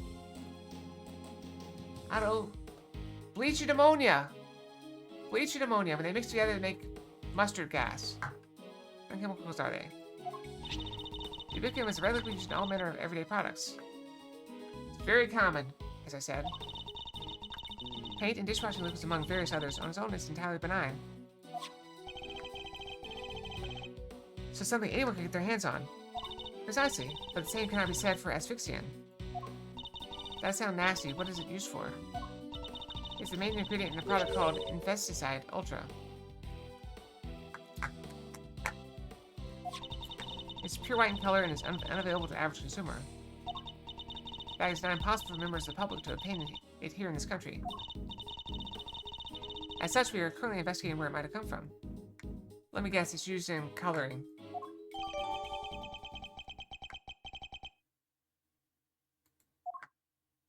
I will say a lot of colors are poisonous. I'm back, and I know the name of the chemical now. Don't waste your breath. There's Gavel informed us already.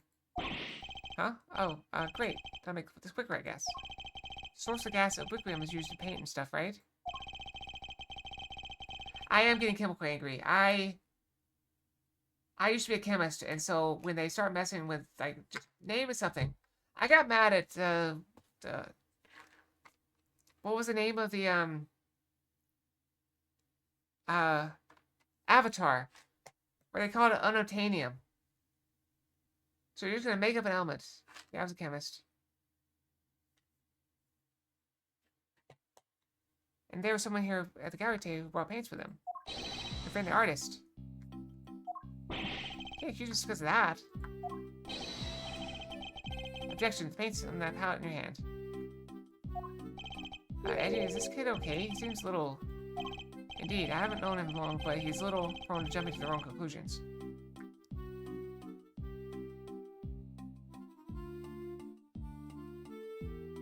Interesting question, Treeborn. Hey, quit talking about me like I'm not even here. Ignore them, Eustace. They're simply intimidated by you, nothing more. I give them yet another reason to fear you with one of your winning deductions. I mean, they went over in school how to make it. It's not exactly a hard formula.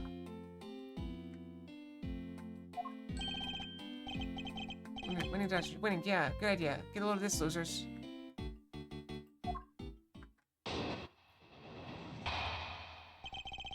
Listen, Treeborn. If... I'm gonna say a high school dropout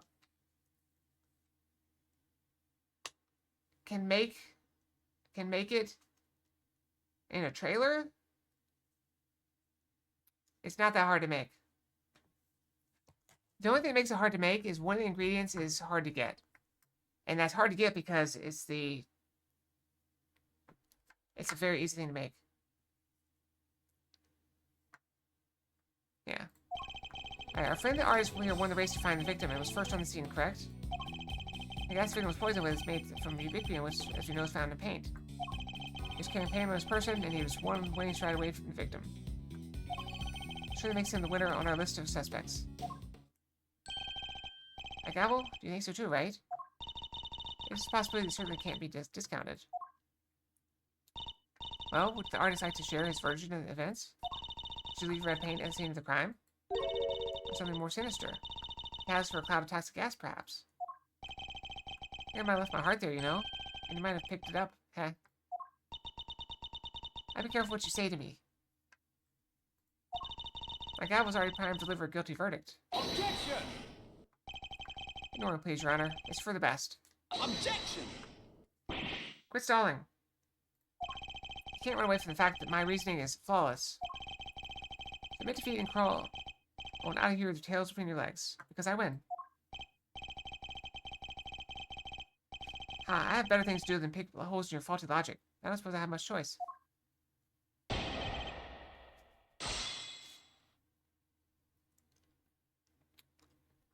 Also, real beer is easy to make. You can make it like, I knew a guy, that used to make it in his closet at home. Actually, I knew several guys that used to make it. I would never try to make it at home just because it's hard to make a small amount. You end up making like gallons and gallons of it. And like, I bought 2 6-packs. Do you guys remember when I had drinks on stream? What was that, like a month ago? I still got 9 left from the 12 I bought. I won the race to find the victim and was first on the scene, correct? Hold it! It wasn't that long ago. No, it wasn't that long ago. It's like 2 months ago. It's like, April. I did April, so I would have bought it right before that, so it's probably March I bought this stuff. First admit, he's something of a suspicious character. Objection! First admit, are you trying to beat me to it? But you can't, because I'm the winner. I'm the first rate, always. Huh? I'm first rate artist, you say? Larry, I don't need you to make this any more convoluted than it already is. Please, Mr. Winner, just continue. I dug a hole. Oh yeah! I drunk and dug a hole, that was fun. The gas the victim was one that was made from ubiquium, which, as you know, is found in paint. Hold it! You do indeed. It seems it's found in a number of everyday products. Right, which makes your friend's paint pretty darn suspicious. She also found a bunch of other stuff, too. Which has a winning point, I guess. Right, Gavel? That's what she does. As I said, ubiquium is also found in dishwashing liquids, amongst other things. In other words, paint isn't the only possible explanation. No, but just listen to the rest of my basic introduction, will you? He was carrying paint on his person, and he was one wing straight away from the victim. Hold it! It's by no means certain that the paint was the source of the poison gas. Ah, well, it's by no means certain that it wasn't, either. That's supposed to sound clever? I bet I don't speak style is a shortcut to looking fool, you know. Well, make it sound like as if you think there's something wrong with how I speak. Anyway, to bring it all home, my winning deduction shows he had paint, and he was closest to the victim. Which really makes him the winner on our list of suspects. We know that Mr. Winner isn't much of a listener. We also know that his reasoning is likely to be based on a flawed assumption. Yeah, he even phoned the other guy, and he still got it wrong somehow. Get this over with as quick as we can. Waste of all our time. I pressed on the last one, I need to. Ah! I'm clicking too fast. Hold it! I gotta sneeze.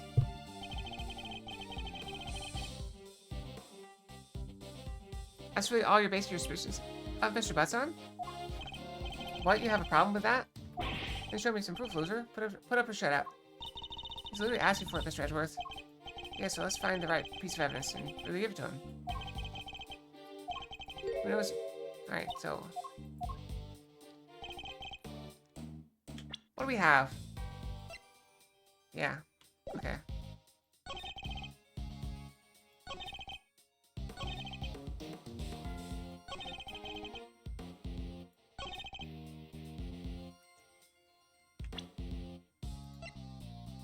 Objection! What about the other ingredient? Reductions are anything but winning, I'm afraid. Unless you're looking to win a prize for incoherence. Heh, so you agree that I deserve a prize.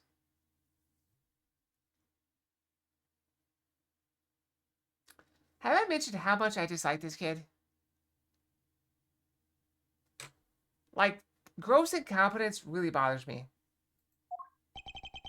What you deserve is to be set right. The gas came from within the case containing the sculpture of Pisces. It did, and it was created by the artist guy. The red paint that we know is full of ubiquium. I'm going to offer you a bit of advice, one prosecutor to another. It always helps to listen carefully to others. The gas is created when ubiquium is mixed with another substance, asphyxiant. Paint containing ubiquium alone wouldn't create any kind of gas at all. It wouldn't. Yeah, we need to get Francisca back here. I thought they said the guy was asphyxiated with ubiquium. Tell me all this based on a mishearing of the forensics report? Gag! The gas had already done its work by the time Mr. Bus found the victim. That's your own aptitude you should be worried about. My aptitude? What does that even mean?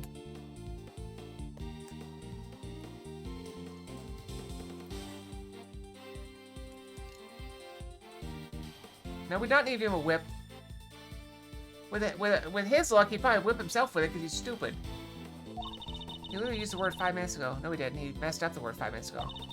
Influenceability or how 2 to 1 is to a particular task, Eustace. And attitude, the other word you misused only minutes ago as well, is another thing entirely. I get what you're doing. You're making fun of me again.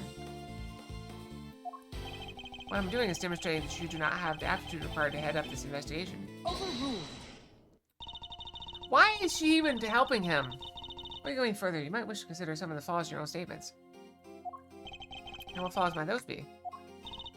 First, you cannot prove your artist friend did not enter the autumn wing. That's exactly that you cannot prove that red paint did not have something to do with the crime. Paint isn't important on its own, surely. What's important is the combination of the red ubiquium with white asphyxian. How exactly were the two substances introduced to one another?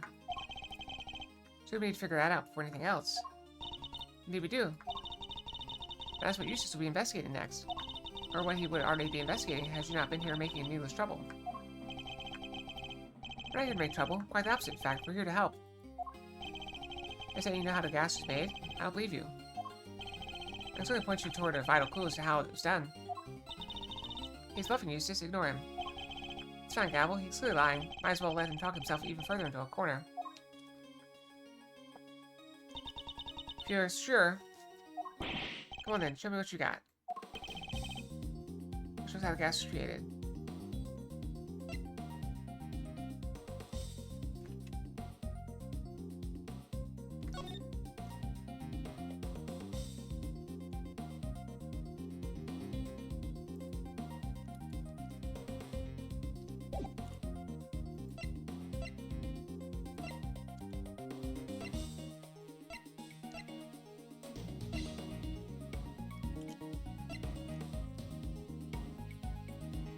Take that!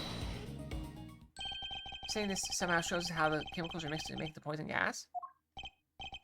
That's exactly what I'm saying, yes. Thank you for noticing. Well, they do say I have a good eye. Excuse Mr. Russ saw, that was the ubiquium. What? Wait a second. You're saying the statue cried the stuff out? Is our culprit some kind of evil spirit? How much time am I gonna have to waste talking to him through this step by step? The rare tears alone would not have been enough to create the gas. They must have mixed with something else inside that case.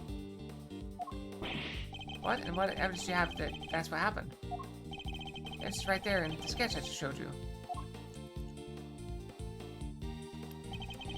Point out the part that shows that the two liquids are mixed together. Take that! Preserve the cool pink liquid here beneath the Pisces statue's glass case. This clearly shows the two chemicals mixed. Well, wait. I don't get it. How does that prove that some ubiquium mixed with some asphyxium? An artist with us. Why don't we ask him? Though you claim to be something of a painter, I imagine you have some experience in mixing colors. How would you mix red with white? Don't treat me like a dum-dum, Edgy. I didn't graduate from junior high, you know. Idiot knows that red and white make pink. I mean, there's variations. You got your rose pinks and your baby pinks. Hold it! That'll be more than enough, thank you. See what I'm getting at now, Mr. Winter? Oh, I think I do. Ubiquium is red, asphyxium is white, mix it together, and you get pink. That's what the pink liquid is. Yes, very good. We got there in the end. Yes, interesting. I think you finally convinced him. Overruled. Mr. Edgeworth, you have raised a possibility, nothing more. You cannot know for sure that this shows the result of the two chemicals having mixed. Besides, the sketch you were intending to enter as evidence was drawn by a suspect. How can we possibly hope to rely on its veracity? I do everything exactly as I saw it. A true artist never lies or embellishes the truth. That's not true at all. Maybe, but I did not ask your opinion. Oof, she's a cold one. But I like it. You may rest assured, Your Honor, that I mean to prove my theory to all of our satisfaction. Overruled. It may not be wise to jeopardize your position any further, Mr. Edgeworth. Especially as there is another question which you have to provide a satisfactory answer. Her name is Judge Gavel. So hi, Quachi. Welcome back. It's been a while. How can you prove that this band did not enter the autumn wing? She's got a gavel, watch out. She'll smash you. Till you're able to, there's a little more to discuss. Wait, maybe the victim could help us out with that. Mr. Gusto, he's still unconscious and in critical condition. He is? Oh. See? She smacks stuff. Now, if you don't mind, you just need to carry out his own investigation in this area. If you'd like, be so kind as to leave him in peace. Hold it! Who said hold it?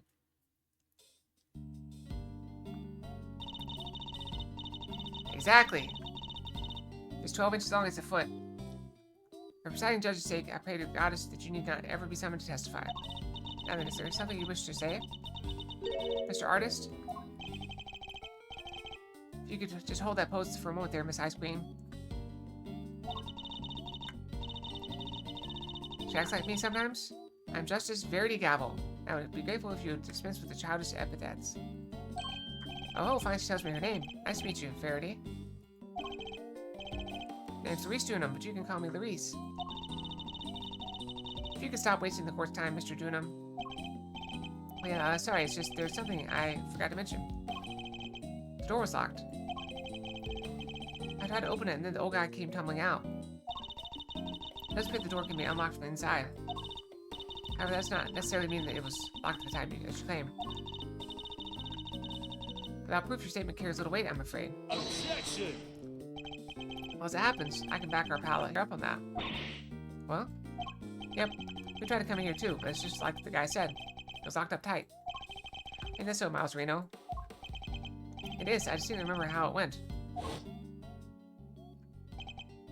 So Winterwing, Winterwing.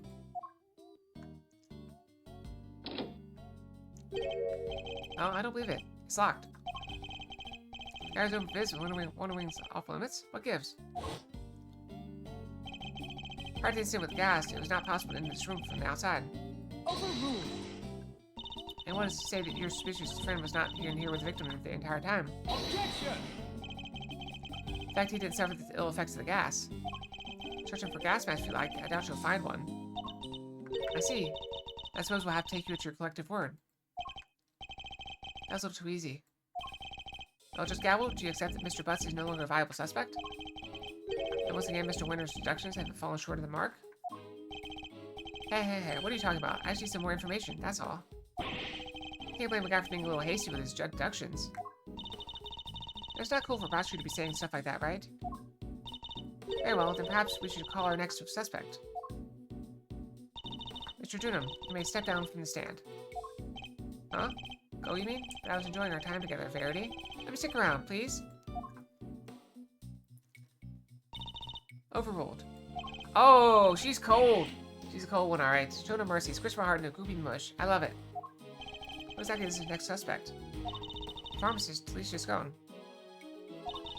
The artist may have struggled to lay his hands on a bottle of infesticide ultra, but someone in her line of work would surely have a better idea of where such thing might be acquired. Court hereby calls for a 10-minute recess. Eustace, we will go and fetch the suspect. The ring spy will bring her running, I'm sure. I'm winning. Oh, of course, Gavel. Let's get her. Go get her at once. Hey, take a flat foot. You carry on investigating while I'm gone, okay? Sure. It's possible could Judge Gavel have suspected Miss Golden from the start? Not to mention it, she wasn't helping Mr. Winter like she usually does, huh? Looks like there's your angle here, Judge Gavel. Are we gonna investigate or are we waiting? Alright, it's a couple minutes early. It seems like a good place to stop, though. We got to the end of that one.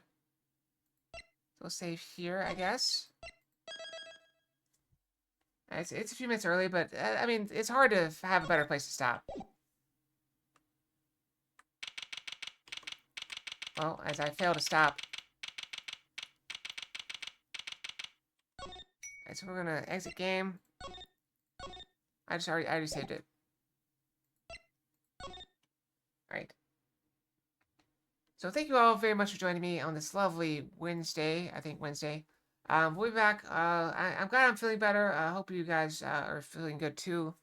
We'll be back on Friday, as usual, with Final Fantasy stream. And then Saturday we'll be playing a new game, Fortnite. I'll probably have to download it. Maybe I'll download it right now. Or I forget. I don't know where to get it. Is it on Steam? I don't know. Let's look. How do you spell it? Team Fortress. Open Fortress. What is that? Oh, it's a mod. Alright. So we'll have to find it. That'll be on Saturday. We'll be doing probably some DVD too. It's an Epic game. Oh, Epic. I gotta download Epic? Crap. Alright, I'll make do. Alright, so we'll figure it out. So thanks for watching. Hope you all have a great night and a great day tomorrow. We're back on Friday. I already said that. Final Fantasy. Yeah. So hope to see you guys here. Good night, everyone. Fox out. What's up, Zodiac?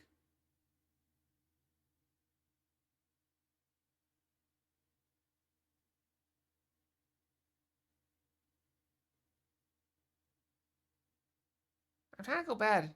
Oh, alright. Night night. Ow. Fox out. Night night.